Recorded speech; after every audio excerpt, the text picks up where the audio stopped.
वाहिगुरु जी का खालसा वाहिगुरु जी की फतेह। आओ जी जिन्ने परिवार जुड़ चुके हैं एक बारी ਆਪਾਂ ਸਾਰੇ ਸਾਂਝੀ ਫਤਿਹ ਬੁਲਾ ਲਈਏ ਜੀ। ਸਾਰੇ ਚੈਟ ਦੇ ਵਿੱਚ ਫਤਿਹ ਬੁਲਾਉਂਦੇ ਆ। ਇੱਕ ਵਾਰੀ ਆਪਾਂ ਸਾਰੇ ਘਰ ਵਿੱਚ ਬੈਠੇ ਸਾਰੇ ਬੋਲੋ ਜੀ ਵਾਹਿਗੁਰੂ ਜੀ का खालसा वाहिगुरु जी की फतेह। सो ਅਸੀਂ ਮੰਤਰ ਦੇ ਨਾਲ ਗੁਰੂ ਮੰਤਰ ਦੇ ਨਾਲ ਜੁੜਦੇ ਆ ਜੀ। ਹਰ ਰੋਜ਼ ਆਪਣੀ ਸ਼ੁਰੂਆਤ ਕੈਂਪ ਦੀ ਹੁੰਦੀ ਹੈ personality development camp educate Punjab project ਵੱਲੋਂ, ਜੋ ਤਕਰੀਬਨ 2 ਮਹੀਨਿਆਂ ਤੋਂ ਉੱਪਰ ਹੋ ਗਏ ਆ ਕਿ ਅਸੀਂ ਹਰ ਰੋਜ਼ ਜੁੜਦੇ ਆ। ਇਸ ਦੇ ਵਿੱਚ ਜਿੰਨੇ ਵੀ ਜੁੜੇ ਆ ਸਾਰਿਆਂ ਦਾ ਸਵਾਗਤ ਹੈ ਜੀ। ਤੇ ਆਪਾਂ ਹਰ ਰੋਜ਼ ਜਾਪ ਦੇ ਨਾਲ ਜੁੜਦੇ ਆ, ਮੂਲ ਮੰਤਰ ਗੁਰੂ ਮੰਤਰ ਦਾ ਜਾਪ ਕਰਦੇ ਆ। ਕਿਉਂ ਕਰਦੇ ਆ ਜੀ? ਕਿਉਂਕਿ ਸਾਡੀ ਸੁਰਤ ਹੈ ਜਿਹੜੀ ਉਹ ਖਿੰਡੀ ਹੁੰਦੀ ਆ ਤੇ ਅਸੀਂ ਇੱਥੇ ਕੁਝ ਸੁਣਨ ਦੇ ਲਈ, ਕੁਝ ਸਿੱਖਣ ਦੇ ਲਈ ਬੈਠੇ ਆ। ਕੁਝ ਸਿੱਖਣ ਦੇ ਲਈ, ਸੁਣਨ ਦੇ ਲਈ ਸਾਨੂੰ ਇਕਾਗਰਤਾ ਦੀ ਲੋੜ ਹੈ।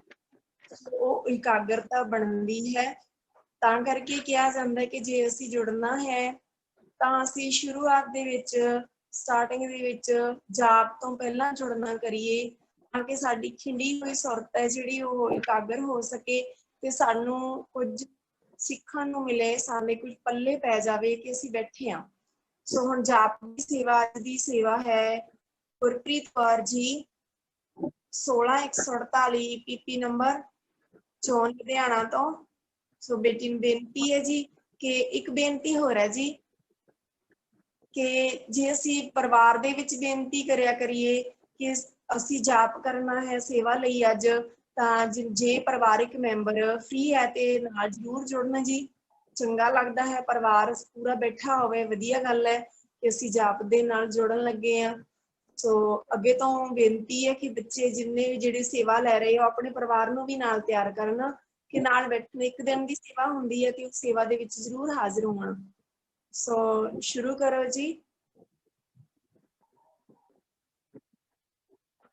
वाहिगुरु जी का खालसा वाहिगुरु जी की फतेह। आवाज आ रही है वाहिगुरु जी?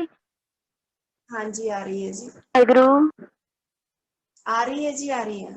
इक ओंकार सतनाम करता पुरख निरभव निर्वैर काल मूर्त अजूनी सैभं गुर प्रसाद। इक ओंकार सतनाम करता पुरख निरभव निर्वैर अकाल मूर्त अजूनी सैभं गुर प्रसाद। इक ओंकार सतनाम करता पुरख निरभव निर्वैर अकाल मूर्त अजूनी सैभं गुर प्रसाद। इक ओंकार सतनाम करता पुरख निरभव निर्वैर अकाल मूर्त अजूनी सैभं गुर प्रसाद। इक ओंकार सतनाम करता पुरख निरभव निर्वैर अकाल मूर्त अजूनी सैभं गुर प्रसाद।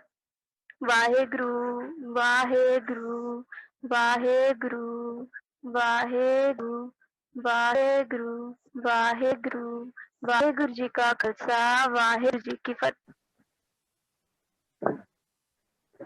का खालसा वाहिगुरु जी की फतेह। बहुत बहुत धन्यवाद जी गुरप्रीत कौर जी ਦਾ, ਜਿਨ੍ਹਾਂ ਨੇ ਸਾਨੂੰ ਉਸ ਵਾਹਿਗੁਰੂ ਦੇ ਜਾਪ ਨਾਲ, ਮੂਲ ਮੰਤਰ ਨਾਲ, ਗੁਰੂ ਮੰਤਰ ਨਾਲ ਜੁੜਨਾ ਕੀਤਾ। ਸੋ ਹੁਣ ਕੀਰਤਨ ਦੀ ਸੇਵਾ ਲੈ ਰਹੇ ਆ ਜੀ ਪ੍ਰਭਜੋਤ ਕੌਰ ਜੀ। ਅਸੀਂ ਇਕਾਗਰ ਮਨ ਦੇ ਨਾਲ ਕੀਰਤਨ ਸੁਣਨਾ ਹੈ। ਜੋ ਜੋਨ ਗੁਰਦਾਸਪੁਰ ਤੋਂ ਜੁੜੇ ਹਨ ਜੀ ਸਾਡੇ ਨਾਲ ਪ੍ਰਭਜੋਤ ਕੌਰ ਜੀ 9874 ਪੀਪੀ ਨੰਬਰ। वाहिगुरु जी का खालसा वाहिगुरु जी। मैम आवाज आ रही है? वाहिगुरु जी की फतेह जी। मैम हाँ जी आवाज आ रही है, आ रही है जी, आ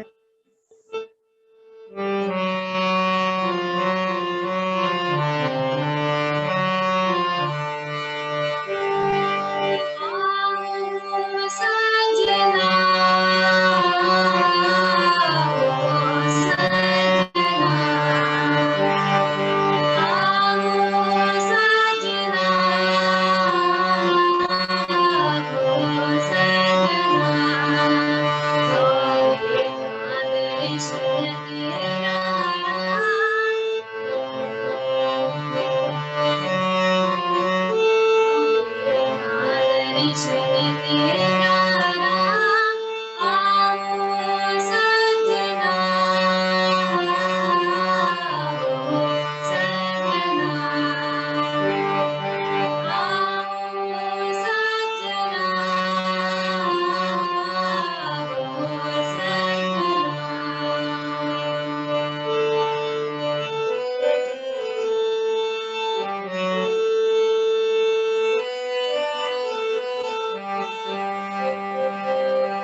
ਵਾਹਿਗੁਰੂ ਜੀ ਕਾ ਖਾਲਸਾ ਵਾਹਿਗੁਰੂ ਜੀ ਕੀ ਫਤਿਹ ਜੀ। ਪ੍ਰਭਜੋਤ ਕੌਰ ਜੀ ਦਾ ਬਹੁਤ ਬਹੁਤ ਧੰਨਵਾਦ। ਕਿੰਨਾ ਪਿਆਰਾ ਸ਼ਬਦ, ਕਿੰਨੀ ਪਿਆਰੀ ਆਵਾਜ਼ ਦੇ ਵਿੱਚ ਕੀਰਤਨ ਕੀਤਾ ਹੈ। ਆਵੋ ਸੱਜਣਾ ਹੋ ਦੇਖਾਂ ਦਰਸ਼ਨ ਤੇਰਾ ਰਾਮ। ਗੁਰੂ ਦੇ ਦਰਸ਼ਨ ਕਰਵਾਏ ਨੇ, ਸਰਵਣੀ ਦਰਸ਼ਨ ਕਰਵਾਏ ਹੈ। ਸੋ ਬਹੁਤ ਬਹੁਤ ਧੰਨਵਾਦ ਜੀ। ਕੱਲ ਇੱਕ ਅਨਾਉਂਸਮੈਂਟ ਕੀਤੀ ਗਈ ਸੀ ਜੀ, ਬੱਚਿਆਂ ਨੂੰ ਯਾਦ ਹੋਵੇਗਾ ਕਿ ਅਸੀਂ 4:10 ਤੋਂ ਪਹਿਲਾਂ ਆਪਣੀ ਅਟੈਂਡੈਂਸ ਲਗਾਉਣੀ ਆ ਸਾਰੇ ਬੱਚਿਆਂ ਨੇ, ਜਿਹਦੇ ਵਿੱਚ ਆਪਣਾ ਨਾਮ, EPP ਨੰਬਰ, YC ਤੇ ਜ਼ੋਨ ਇਹ ਨਾਮ ਲਿਖਣਾ ਹੈ ਜੀ। ਸੋ ਜਿਹੜੇ ਬੱਚੇ ਰਹਿੰਦੇ ਆ ਆਪਣੀ ਅਟੈਂਡੈਂਸ ਜਲਦੀ ਲਗਵਾ ਦਿਓ ਜੀ। ਤੇ ਉਸ ਤੋਂ ਬਾਅਦ ਜਾਣ ਲੱਗਿਆਂ ਨੇ ਜਦੋਂ ਅਟੈਂਡੈਂਸ ਲਗਾਉਣੀ ਆ ਉਦੋਂ ਤੁਹਾਨੂੰ ਅਨਾਉਂਸ ਕੀਤਾ ਜਾਵੇਗਾ ਜੀ। ਉਸ ਤੋਂ ਬਾਅਦ ਅਟੈਂਡੈਂਸ ਲੱਗਣੀ ਆ ਜਦੋਂ ਤੁਹਾਨੂੰ ਅਨਾਉਂਸ ਕੀਤਾ ਜਾਵੇਗਾ। ਪਹਿਲਾਂ ਕਿਸੇ ਨੇ ਵੀ ਆਪਣੇ ਆਪ ਅਟੈਂਡੈਂਸ ਨਹੀਂ ਲਾਉਣੀ, ਜਾਣ ਲੱਗਿਆ ਤੁਹਾਨੂੰ ਅਨਾਉਂਸ ਕੀਤਾ ਜਾਵੇਗਾ ਤਾਂ ਲਗਾਉਣੀ ਆ। ਸੋ ਬਹੁਤ ਬਹੁਤ ਧੰਨਵਾਦ ਜੀ ਜਿਹੜੇ ਆਪਣੇ ਨਾਲ ਜੁੜ ਰਹੇ ਨੇ। ਅੱਜ ਦੇ ਸਾਡੇ ਨਾਲ ਅੱਜ ਵੀਰ ਜਲਾਲਾਬਾਦ ਤੋਂ ਜੁੜੇ ਹਨ ਜੀ, ਵੀਰ ਮਨਪ੍ਰੀਤ ਸਿੰਘ ਜੀ। ਜੇ ਉਹਨਾਂ ਨੂੰ ਬੇਨਤੀ ਹੈ ਜੀ ਕਿ ਉਹ ਆਪਣਾ ਵਿਸ਼ਾ ਲੈਣਗੇ ਜੀ, ਬੱਚਿਆਂ ਦੇ ਨਾਲ ਵਿਚਾਰਾਂ ਦੀ ਸਾਂਝ ਪਾਉਣਗੇ। ਵੀਰ ਮਨਪ੍ਰੀਤ ਸਿੰਘ ਜੀ, ਜਿਨ੍ਹਾਂ ਦਾ ਵਿਸ਼ਾ ਹੈ ਕਾਹੇ ਪੂਤ ਝਗੜਤ ਹੋਂ ਸੰਗ ਬਾਪ। ਕਿ ਵੀਰ ਜੀਆਂ ਨੂੰ ਬੇਨਤੀ ਹੈ ਕਿ ਆਪਣਾ ਵਿਸ਼ਾ ਲੈ ਕੇ ਬੱਚਿਆਂ ਦੇ ਨਾਲ ਵਿਚਾਰਾਂ ਦੀ ਸਾਂਝ ਪਾਉਣਗੇ ਜੀ। ਸਤਨਾਮ। ਧੰਨ ਵਾਹਿਗੁਰੂ ਸਾਹਿਬ ਜੀ। ਸਿੱਖੋ ਸ਼ਬਦ ਪਿਆਰਿਓ, ਜਨਮ ਮਰਨ ਕੀ ਟੇਕ, ਮੁਖ ਉਜਲ ਸਦਾ ਸੁਖੀ। ਨਾਨਕ ਸਿਮਰਤ ਏਕ, ਪਰਮ ਸਨਮਾਨਯੋਗ ਗੁਰੂ ਪਿਆਰੀ ਗੁਰੂ ਸਵਾਰੀ ਸਾਧ ਸੰਗਤ ਜੀਓ, ਆਓ ਇਸ ਜ਼ੂਮ ਮਾਧਿਅਮ ਦੁਆਰਾ ਜੋ ਆਪਾਂ ਸਾਰੇ ਹੀ ਰਲ ਮਿਲ ਕੇ ਆਪੋ ਆਪਣੇ ਘਰਾਂ ਵਿੱਚ, ਦੇਸ਼ਾਂ ਵਿਦੇਸ਼ਾਂ ਵਿੱਚੋਂ ਸਾਰੀਆਂ ਹੀ ਸੰਗਤਾਂ ਸਤਿਗੁਰੂ ਜੀ ਦੀ ਪਾਵਨ ਬਾਣੀ ਦੇ ਨਾਲ ਜੁੜਨ ਦਾ ਆਪਾਂ ਸਾਰੇ ਹੀ ਯਤਨ ਕਰ ਰਹੇ ਹਾਂ। ਤੇ ਸਾਧ ਸੰਗਤ ਜੀ, ਮੇਰੇ ਤੋਂ ਪਹਿਲਾਂ ਬਹੁਤ ਹੀ ਸੋਹਣੇ ਤੇ ਸੱਜੇ ਤਰੀਕੇ ਦੇ ਨਾਲ ਬਹੁਤ ਹੀ ਪਿਆਰੀਆਂ ਭੈਣਾਂ ਵਾਸੋਂ ਬਹੁਤ ਸੋਹਣਾ ਕੀਰਤਨ ਕੀਤਾ ਗਿਆ, ਬਹੁਤ ਹੀ ਆਨੰਦ ਬਣਿਆ ਹੋਇਆ ਹੈ। ਤੇ ਅੱਜ ਦਾ ਜੋ ਵਿਸ਼ਾ ਹੈ, ਧੰਨ ਗੁਰੂ ਰਾਮਦਾਸ ਪਿਤਾ ਜੀ ਦੀ ਮੁਬਾਰਕ ਰਸਨਾ ਤੋਂ ਉਚਾਰਨ ਕੀਤਾ ਪਾਵਨ ਸ਼ਬਦ, ਜੋ ਗੁਰੂ ਗ੍ਰੰਥ ਸਾਹਿਬ ਮਹਾਰਾਜ ਜੀ ਦੇ ਪਾਵਨ ਅੰਕ 1200 ਦੇ ਉੱਪਰ ਸ਼ੋਭਾਇਮਾਨ ਹੈ। ਕਾਹੇ ਪੂਤ ਝਗੜਤ ਹੋਂ ਸੰਗ ਬਾਪ। ਇਸ ਸ਼ਬਦ ਦੀਆਂ ਇਹ ਰਹਾਉ ਵਾਲੀਆਂ ਪੰਕਤੀਆਂ ਨੇ ਤੇ ਇਸ ਸ਼ਬਦ ਦੇ ਵਿੱਚ ਗੁਰਦੇਵ ਪਿਤਾ ਜੀ ਨੇ ਬਹੁਤ ਪਿਆਰੀ ਸਾਨੂੰ ਸਿੱਖਿਆ ਬਖਸ਼ਿਸ਼ ਕੀਤੀ ਹੈ। ਗੁਰਦੇਵ ਪਿਤਾ ਜੀ ਦੇ ਇਸ ਅਮੋਲਕ ਬਚਨ ਦੀ ਵਿਚਾਰ ਸਾਂਝੀ ਕਰਨ ਤੋਂ ਪਹਿਲਾਂ ਸਾਧ ਸੰਗਤ, ਜਿਤਨੀਆਂ ਵੀ ਸੰਗਤਾਂ ਜ਼ੂਮ ਮਾਧਿਅਮ ਦੁਆਰਾ ਆਨਲਾਈਨ ਇਸ ਆਪਣੀ ਆਪਾਂ ਕਹਿ ਸਕਦੇ ਵੀ ਇੱਕ ਸਤਸੰਗ ਦੇ ਵਿੱਚ ਇਕੱਤਰ ਹੋਏ ਹਾਂ ਤੇ ਸਾਰੇ ਪਾਤਸ਼ਾਹ ਵੱਲੋਂ ਬਖਸ਼ਿਸ਼ ਕੀਤੀ ਫਤਿਹ ਨਾਲ ਆਪਸ ਵਿੱਚ ਸਾਂਝ ਪਾਗੇ। ਕੋਈ ਵੀ ਰਸਨਾ ਵਾਂਝੀ ਨਾ ਰਵੇ। ਸਾਰੇ ਬੁਲੰਦਬਾਜ਼ ਇੱਕੋ ਵਾਰ ਕਹਿਣ ਤੇ ਆਖੋ ਜੀ, ਵਾਹਿਗੁਰੂ ਜੀ ਕਾ ਖਾਲਸਾ, ਵਾਹਿਗੁਰੂ ਜੀ ਕੀ ਫਤਿਹ। ਸਭ ਤੋਂ ਪਹਿਲਾਂ ਮੈਂ ਸਾਰੀ ਸੰਗਤ ਨੂੰ ਇਹ ਪੁੱਛਣਾ ਚਾਹੁੰਦਾ ਜੀ ਕਿ ਆਵਾਜ਼ ਬਿਲਕੁਲ ਕਲੀਅਰ ਆ ਰਹੀ ਹੈ ਜੀ? ਹਾਂਜੀ ਵੀਰ ਜੀ, ਆ ਰਹੀ ਹੈ ਜੀ। ਸੋ ਪਿਆਰੇ ਵਿਦਿਆਰਥੀਓ, ਸਾਰੇ ਵੀਰਾਂ ਭੈਣਾਂ ਨੂੰ ਬੇਨਤੀ ਜੀ, ਗੁਰੂ ਰਾਮਦਾਸ ਪਿਤਾ ਜੀ ਦਾ ਬੜਾ ਪਿਆਰਾ ਬਚਨ ਹੈ, ਕਾਹੇ ਪੂਤ ਝਗੜਤ ਹੋਂ ਸੰਗ ਬਾਪ। ਪਾਤਸ਼ਾਹ ਨੇ, ਗੁਰੂ ਰਾਮਦਾਸ ਜੀ ਨੇ ਬਹੁਤ ਪਿਆਰਾ ਸ਼ਬਦ ਸਾਡੀ ਝੋਲੀ ਵਿੱਚ ਬਖਸ਼ਿਸ਼ ਕੀਤਾ ਹੈ। ਸਾਧ ਸੰਗਤ, ਇਸ ਸ਼ਬਦ ਦੇ ਵਿੱਚ ਗੁਰਦੇਵ ਪਾਤਸ਼ਾਹ ਬੜੀ ਪਿਆਰੀ ਗੱਲ ਕਰਦੇ ਨੇ, ਕਿਉਂਕਿ ਇੱਕ ਸਵਾਲ ਪੈਦਾ ਹੁੰਦਾ ਹੈ। ਪਾਤਸ਼ਾਹ ਕਹਿੰਦੇ ਕਾਹੇ ਪੂਤ ਝਗੜਤ ਹੋਂ ਸੰਗ ਬਾਪ। ਕਹਿੰਦੇ, ਹੇ ਪੁੱਤ, ਆਪਣੇ ਬਾਪ ਦੇ ਨਾਲ ਕਿਉਂ ਝਗੜਾ ਕਰਦਾ ਹੈ? ਜਿਸ ਬਾਪ ਨੇ ਤੈਨੂੰ ਜਿਨ ਕੇ ਜਣੇ ਦਾ ਅਰਥ ਹੁੰਦਾ ਸਾਧ ਸੰਗਤ ਜੀ, ਜਿਹਨੇ ਪਾਲਿਆ ਹੋਵੇ, ਜਿਹਨੇ ਜਨਮ ਦਿੱਤਾ ਹੋਵੇ। ਵਡੀਰੇ ਦਾ ਅਰਥ ਹੈ ਜਿਹਨੇ ਪਾਲਿਆ ਪੋਸਿਆ ਹੋਵੇ, ਵੱਡਾ ਕੀਤਾ ਹੋਵੇ, ਜਿਹਨੇ ਜਨਮ ਦਿੱਤਾ ਹੋਵੇ। ਜਣੇ ਦਾ ਅਰਥ ਤੁਮ ਹੋ 300 ਝਗਰਤ ਪਾਪ। ਕਹਿੰਦੇ ਉਹਦੇ ਨਾਲ ਲੜਨਾ ਬਹੁਤ ਵੱਡਾ ਪਾਪ ਹੈ। ਇਹ ਕੌਣ ਕਹਿ ਰਹੇ ਜੀ? ਗੁਰੂ ਰਾਮਦਾਸ ਪਿਤਾ ਜੀ। ਤੇ ਗੁਰੂ ਰਾਮਦਾਸ ਪਿਤਾ ਜੀ ਜਦੋਂ ਇਹ ਗੱਲ ਕਰਦੇ ਨੇ, ਕਹਿੰਦੇ ਕਾਹੇ ਪੂਤ, ਪੁੱਤ ਕਿਉਂ ਝਗੜਾ ਕਰਦਾ ਏ? ਹਉ ਸੰਗ ਬਾਪ। ਹੁਣ ਸਾਧ ਸੰਗਤ ਜੀ ਜਿਹੜਾ ਝਗੜਾ ਹੈ ਇਹ ਦੇਖਣਾ ਪੈਣਾ ਕਾਹਦਾ ਝਗੜਾ, ਲੜਾਈ ਕਾਹਦੀ ਹੈ ਨਾ। ਜਦੋਂ ਵੀ ਕਿਸੇ ਦੇਸ਼ ਦੀ ਲੜਾਈ ਹੁੰਦੀ ਆ ਜਾਂ ਕਿਸੇ ਇਲਾਕੇ ਦੀ ਲੜਾਈ ਹੁੰਦੀ ਆ, ਕਿਸੇ ਜ਼ਿਲ੍ਹੇ ਦੀ, ਕਿਸੇ ਸ਼ਹਿਰ ਪਿੰਡ ਦੀ ਲੜਾਈ ਹੁੰਦੀ ਹੈ ਨਾ, ਮੰਨ ਲਓ ਤੁਸੀਂ ਈਵਨ ਘਰਾਂ ਦੀ ਲੜਾਈ ਲੈ ਲਵੋ, ਘਰਾਂ ਦੇ ਵਿੱਚ ਵੀ ਲੜਾਈਆਂ ਹੁੰਦੀਆਂ ਆਮ। ਲੜਾਈਆਂ ਦੇ ਸਾਧ ਸੰਗਤ ਜੀ 3 ਕਾਰਨ ਹੋਇਆ ਕਰਦੇ ਨੇ। ਲੜਾਈਆਂ ਦੇ 3 ਕਾਰਨ ਹੋਇਆ ਕਰਦੇ ਨੇ, ਜਰ, ਜੁਰੂ, ਜ਼ਮੀਨ। ਚੌਥਾ ਕੋਈ ਕਾਰਨ ਹੀ ਹੈ ਨਹੀਂ ਸਾਧ ਸੰਗਤ ਲੜਾਈ ਦਾ। 3 ਕਾਰਨ ਨੇ ਲੜਾਈਆਂ ਦੇ। ਫਿਰ ਮੈਂ ਗੱਲ ਦੁਹਰਾ ਦੇਵਾਂ, ਜਰ, ਜੁਰੂ, ਜ਼ਮੀਨ। ਤੇ ਸਾਧ ਸੰਗਤ ਜੀ ਇੱਥੇ ਗੁਰੂ ਰਾਮਦਾਸ ਮਹਾਰਾਜ ਜੀ ਦਾ ਜਿਹੜਾ ਸ਼ਬਦ ਆ ਨਾ, ਇਹ ਕਿਉਂਕਿ ਬਾਣੀ ਵਿੱਚੋਂ ਅਸੀਂ ਪੜ੍ਹਦੇ ਹਾਂ, ਪਾਤਸ਼ਾਹ ਬਖਸ਼ਿਸ਼ ਕਰਦੇ ਨੇ, ਕਹਿੰਦੇ ਪ੍ਰਥਾਏ ਸਾਖੀ ਮਹਾਪੁਰਖ ਬੋਲਦੇ। ਜਿਹੜੇ ਮਹਾਪੁਰਖਾਂ ਦੇ ਬਚਨ ਹੁੰਦੇ ਨਾ, ਕਿਉਂਕਿ ਗੁਰੂ ਗ੍ਰੰਥ ਸਾਹਿਬ ਮਹਾਰਾਜ ਦੇ ਵਿੱਚ 35 ਮਹਾਂਪੁਰਸ਼ਾਂ ਦੀ ਪਾਵਨ ਬਾਣੀ ਹੈ। ਤੇ 35 ਮਹਾਂਪੁਰਸ਼ਾਂ ਦਾ ਜਿਹੜਾ ਉਪਦੇਸ਼ ਹੈ ਨਾ ਸਾਧ ਸੰਗਤ, ਇਹ ਸਮੁੱਚੀ ਕੁੱਲ ਕਾਇਨਾਤ ਵਾਸਤੇ ਹੈ। ਇੱਕ ਇੱਕ ਬਚਨ ਸਮੁੱਚੇ ਜਗਤ ਵਾਸਤੇ ਹੈ। ਤੇ ਮਹਾਰਾਜ ਜੀ ਦਾ ਜਿਹੜਾ ਬਚਨ ਹੈ ਨਾ, ਬਾਣੀ ਦਾ ਜਿਹੜਾ ਉਪਦੇਸ਼ ਹੈ, ਇਹ ਮਨੁੱਖੀ ਮਨ ਵਾਸਤੇ ਆ। ਤੇ ਮਨ ਸਾਧ ਸੰਗਤ ਜੀ ਸਭ ਦੇ ਕੋਲ ਹੈ, ਭਾਵੇਂ ਕੋਈ ਹਿੰਦੂ ਏ, ਭਾਵੇਂ ਕੋਈ ਬੋਧੀ ਏ, ਭਾਵੇਂ ਕੋਈ ਪਾਰਸੀ, ਕਿਸੇ ਵੀ ਮਤ ਨਾਲ ਸੰਬੰਧ ਰੱਖਣ ਵਾਲਾ ਕਿਉਂ ਨਾ ਹੋਵੇ, ਸਤਿਗੁਰੂ ਦੀ ਬਾਣੀ ਦਾ ਉਪਦੇਸ਼ ਕੱਲੇ ਕੱਲੇ ਵਾਸਤੇ ਹੈ। ਮਹਾਰਾਜ ਨੇ ਇਹ ਸ਼ਬਦ ਉਸ ਵਕਤ ਉਚਾਰਨ ਕੀਤਾ ਜਦੋਂ ਗੁਰੂ ਰਾਮਦਾਸ ਪਿਤਾ ਜੀ ਦੇ ਸਾਹਿਬਜ਼ਾਦੇ, ਉਹਨਾਂ ਦੇ ਪੁੱਤਰ, ਗੁਰੂ ਰਾਮਦਾਸ ਮਹਾਰਾਜ ਜੀ ਦੇ 3 ਪੁੱਤਰ ਨੇ, ਆਪ ਸਭ ਨੂੰ ਪਤਾ ਹੈ। ਸਭ ਤੋਂ ਵੱਡੇ ਪ੍ਰਿਥੀ ਚੰਦ ਮਹਾਦੇਵ ਤੇ ਸਭ ਤੋਂ ਛੋਟੇ ਸਨ ਧੰਨ ਗੁਰੂ ਅਰਜਨ ਸਾਹਿਬ ਮਹਾਰਾਜ ਜੀ। ਸੋ ਸਾਧ ਸੰਗਤ ਜੀ, ਕਿਉਂਕਿ ਘਰ ਦੇ ਵਿੱਚ ਲੜਾਈ ਇਸ ਗੱਲ ਦੀ ਸੀ, ਪ੍ਰਿਥੀ ਚੰਦ ਇਸ ਗੱਲ ਦੀ ਵਿਰੋਧਤਾ ਕਰਦਾ ਸੀ, ਮਹਾਦੇਵ ਇਸ ਗੱਲ ਦੀ ਵਿਰੋਧਤਾ ਕਰਦਾ ਸੀ ਕਿ ਜਿਹੜੀ ਇਹ ਗੱਦੀ ਆ, ਇਹ ਜਿਹੜਾ ਧਨ ਦੌਲਤ ਇਹ ਮੇਰੇ ਵੱਸ ਹੋ ਜਾਵੇ, ਇਸ ਗੱਦੀ ਦਾ ਮਾਲਕ ਮੈਂ ਬਣ ਜਾਵਾਂ। ਜੋ ਗੁਰਦੁਆਰਾ ਸਾਹਿਬ ਦੇ ਵਿੱਚ, ਜੋ ਇਸ ਗੁਰੂ ਦੇ ਘਰ ਦੇ ਵਿੱਚ ਮਾਇਆ ਹੁੰਦੀ ਏ, ਜੋ ਇੱਥੇ ਦਕਸ਼ਨਾ ਚੜ੍ਹਦੀ ਏ, ਜਾਂ ਜੋ ਮਾਨ ਵਡਿਆਈ ਮਿਲਦੀ ਹੈ, ਸਭ ਕੁਝ ਮੈਨੂੰ ਮਿਲੇ।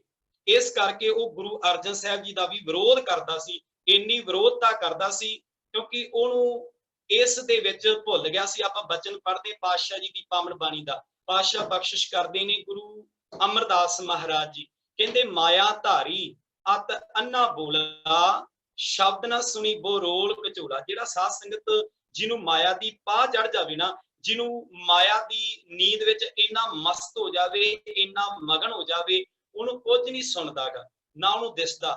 ਇਹਨਾਂ ਅੱਖਾਂ ਕਰਕੇ ਨਹੀਂ ਸਾਧ ਸੰਗਤ, ਜਾਨੀ ਕਿ ਉਹ ਅਗਿਆਨ ਕਰਕੇ ਬੇਸਮਝ ਹੋ ਜਾਂਦਾ ਹੈ। ਉਹਨੂੰ ਕਿਸੇ ਗੱਲ ਦੀ ਸਮਝ ਨਹੀਂ ਆਉਂਦੀ, ਜਿੰਨਾ ਮਰਜ਼ੀ ਸਮਝਾਉਣ ਦਾ ਯਤਨ ਕਰੋ, ਕਿਉਂਕਿ ਉਹਨੂੰ ਹਰ ਵਕਤ ਦੀ ਤ੍ਰਿਸ਼ਨਾ ਦੀ ਅਧੀਨ ਜ਼ਿੰਦਗੀ ਜਿਉਂਦਾ ਹੈ ਉਹ ਇਨਸਾਨ। ਪਾਤਸ਼ਾਹ ਬਖਸ਼ਿਸ਼ ਕਰਦੇ ਨੇ, ਕਹਿੰਦੇ ਜਿਹੜਾ ਪ੍ਰਿਥੀ ਚੰਦ ਸੀ, ਮਹਾਦੇਵ ਸੀ ਨਾ, ਉਹਨਾਂ ਨੂੰ ਮਾਇਆ ਦੀ ਇੰਨੀ ਪਾਹ ਚੜੀ ਹੋਈ ਸੀਗੀ, ਕਿਉਂਕਿ ਉਹਨਾਂ ਨੂੰ ਪਤਾ ਹੀ ਨਹੀਂ ਲੱਗਦਾ ਸੀ ਮੈਂ ਆਪਣੇ ਪਿਤਾ ਨੂੰ ਕੀ ਬੋਲਣੇ ਨੇ। ਤੇ ਪਾਤਸ਼ਾਹ ਨੇ ਬੜੇ ਪਿਆਰੇ ਬਚਨ ਬਖਸ਼ਿਸ਼ ਕੀਤੇ, ਕਹਿੰਦੇ ਕਾਹੇ ਪੂਤ ਝਗਰਤ ਹੋ ਸੰਗ ਬਾਪ। ਝਗੜਾ ਕਾਹਦਾ ਸੀ ਸਾਧ ਸੰਗਤ? ਗੁਰਤਾ ਗੱਦੀ ਦਾ, ਜ਼ਮੀਨ ਦਾ, ਪੈਸੇ ਦਾ, ਵੀ ਜੋ ਮਾਨ ਵਡਿਆਈ ਹੈ। ਕਿਉਂਕਿ 3 ਹੀ ਕਾਰਨ ਹੋਇਆ ਕਰਦੇ ਨੇ ਸੰਸਾਰ ਦੇ ਵਿੱਚ ਲੜਾਈਆਂ ਦੇ। ਤੇ ਇਸ ਕਰਕੇ ਪਾਤਸ਼ਾਹ ਨੇ ਸਮਝਾਇਆ, ਕਹਿੰਦੇ ਵੀ ਜਿਸ ਧਨ ਦਾ ਤੂੰ ਮਾਨ ਕਰਦਾ ਨਾ, ਜਿਹੜੀ ਇਹ ਧਨ ਦੌਲਤ ਕਰਕੇ ਤੂੰ ਲੜਾਈਆਂ ਝਗੜੇ ਕਰਦਾ, ਤੇ ਪਾਤਸ਼ਾਹ ਨੇ ਇਸੇ ਸ਼ਬਦ ਵਿੱਚ ਬਖਸ਼ਿਸ਼ ਕੀਤੀ ਆ ਕਿ ਜਿਹੜਾ ਇਹ ਕੱਚਾ ਧਨ ਆ ਨਾ, ਇਹ ਮਾਇਕ ਪਦਾਰਥ ਨੇ, ਇਹ ਸਾਰੇ ਬਿਨਸਣ ਵਾਲੇ ਨੇ, ਖਤਮ ਹੋਣ ਵਾਲੇ ਨੇ। ਪਾਤਸ਼ਾਹ ਦਾ ਬਚਨ ਪੜ੍ਹਦੇ ਆਪਾਂ ਗੁਰੂ ਤੇਗ ਬਹਾਦਰ ਮਹਾਰਾਜ ਜੀ ਦਾ। ਗੁਰੂ ਤੇਗ ਬਹਾਦਰ ਮਹਾਰਾਜ ਬਖਸ਼ਿਸ਼ ਕਰਦੇ ਨੇ, ਕਹਿੰਦੇ ਜੋ ਉਪਜਿਓ ਸੋ ਬਿਨਸੈ ਪਰੋ ਆਜ ਕੇ ਕਾਲ। ਮਹਾਰਾਜ ਕਹਿੰਦੇ ਜੋ ਅੱਜ ਦਿਸਦਾ ਪਿਆ ਨਾ ਸਾਨੂੰ ਸੰਸਾਰ ਦੇ ਵਿੱਚ, ਇਹ ਸਾਰਾ ਬਿਨਸਨਹਾਰ ਏ। ਤੇ ਮਹਾਰਾਜ ਕਹਿੰਦੇ ਆ, ਇਸੇ ਕਰਕੇ ਗੁਰੂ ਅਮਰਦਾਸ ਮਹਾਰਾਜ ਸਾਨੂੰ ਸਮਝਾਉਂਦੇ ਆ, ਕਹਿੰਦੇ ਕਾਚਾ ਧਨ ਸੰਚੈ ਮੂਰ ਗਵਾਰ। ਜਿਹੜੇ ਮੂਰਖ ਤੇ ਗਵਾਰ ਇਨਸਾਨ ਨੇ ਨਾ, ਉਹ ਕੱਚਾ ਧਨ ਇਕੱਠਾ ਕਰਦੇ ਨੇ। ਕਾਚਾ ਧਨ ਸੰਚੈ ਮੂਰ ਗਵਾਰ, ਮਨ ਮੁਖ ਭੂਲੇ ਅੰਧ ਗਵਾਰ। ਕਹਿੰਦੇ ਅੰਧੇ ਨੇ ਕਾਹਦੇ ਵਿੱਚ, ਮਾਇਆ ਦੇ ਵਿੱਚ ਅਧੀਨ ਹੋ ਕੇ ਜ਼ਿੰਦਗੀ ਜਿਉਂਦੇ ਨੇ ਤੇ ਇਹ ਕੱਚੇ ਧਨ ਨੂੰ ਇਕੱਠਾ ਕਰਦੇ। ਕੱਚਾ ਧਨ ਕਿਹੜਾ ਸਾਧ ਸੰਗਤ ਜੀ?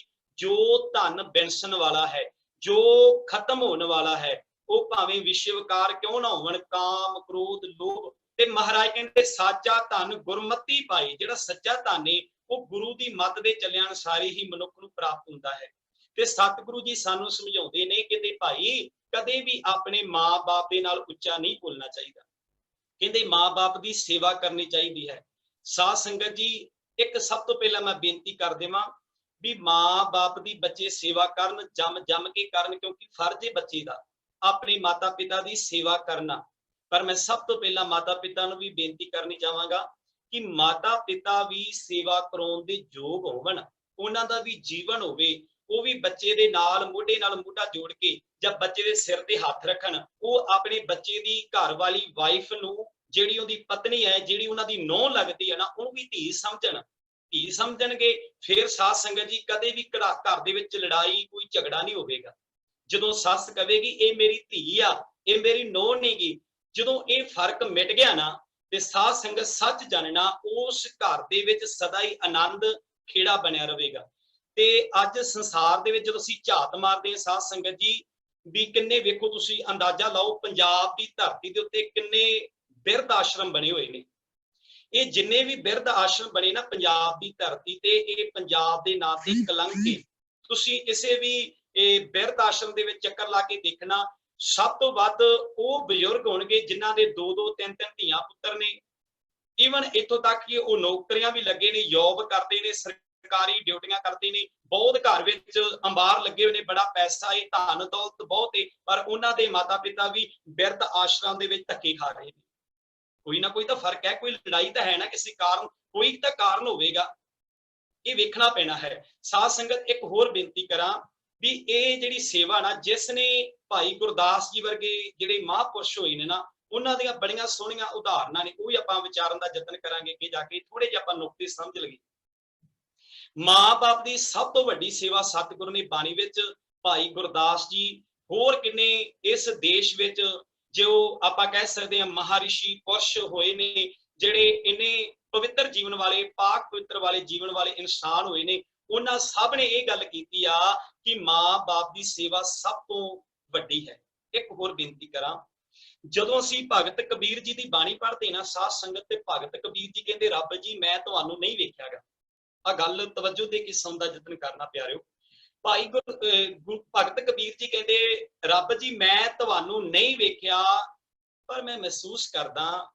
ਕਬੀਰ ਸਾਹਿਬ ਕਹਿੰਦੇ ਮੈਨੂੰ ਇੰਜ ਫੀਲ ਹੁੰਦਾ ਜਦੋਂ ਮੈਂ ਆਪਣੀ ਮਾਂ ਦੇ ਨਾਲ ਸਾਂਝ ਕਰਦਾ, ਆਪਣੀ ਮਾਂ ਨਾਲ ਗੱਲਾਂ ਕਰਦਾ, ਮੈਂ ਆਪਣੀ ਮਾਂ ਨੂੰ ਜਦੋਂ ਵੇਖਦਾ ਨਾ ਬਾਬਾ ਕਬੀਰ ਜੀ ਮੈਨੂੰ ਇੰਜ ਲੱਗਦਾ ਏ ਰੱਬ ਜੀ ਤੁਸੀਂ ਮਾਂ ਵਰਗੇ ਹੋ। ਵੇਖੋ ਸਾਧ ਸੰਗਤ, ਬੜੇ ਪਿਆਰੇ ਬਚਨ ਨੇ ਭਗਤ ਕਬੀਰ ਜੀ ਦੇ। ਕਹਿੰਦੇ ਸੁੱਤ ਅਪਰਾਧ ਕਰਤੇ ਜੀਤੇ, ਜਨਨੀ ਚੀਤ ਨਾ ਰਾਕਸ ਤੇਤੇ, ਹੌਰ ਮਈਆ ਬਾਰਕ ਤੇਰਾ, ਕਾਹੇ ਨਾ ਖੰਡ ਅਵਗੁਣ ਮੇਰਾ।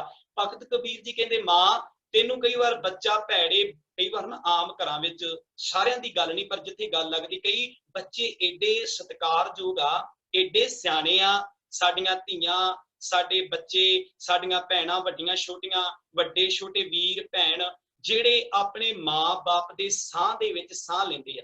ਕਹਿੰਦੇ ਮਾਂ ਜੋ ਤੂੰ ਕਹਿਤਾ ਮੈਂ ਉਸ ਗੱਲ ਨੂੰ ਫੋਲੋ ਕਰੂੰਗੀ। ਬੱਚਾ ਵੀ ਕਹਿੰਦਾ ਬੜੇ ਲਾਇਕ ਨੇ ਤੇ ਕਈ, ਪਰ ਸਾਰਿਆਂ ਦੀ ਗੱਲ ਨਹੀਂ, ਪਰ ਕਈ ਇਹੋ ਜਿਹੇ ਨੇ ਜਿਹੜੇ ਆਪਣੇ ਮਾਂ-ਬਾਪ ਦੀ ਗੱਲ ਨੂੰ ਸੁਣਦੇ ਤੱਕ ਵੀ ਨਹੀਂ ਗਏ, ਸੁਣਦੇ ਵੀ ਨਹੀਂ ਗੱਲ ਵੀ ਮਾਂ-ਬਾਪ ਕੀ ਕਹਿੰਦਾ ਹੈ। ਫਿਰ ਉਦੋਂ ਪਛਤਾਉਂਦੇ ਜਦੋਂ ਵੇਲਾ ਹੱਥੋਂ ਲੰਘ ਜਾਂਦਾ ਹੈ, ਜਦੋਂ ਸਿਰ ਤੋਂ ਪਾਣੀ ਲੰਘ ਜਾਂਦਾ ਹੈ, ਕਈ ਸਾਹ ਵਿੱਚ ਸਾਹ ਲੈਂਦੇ ਨੇ।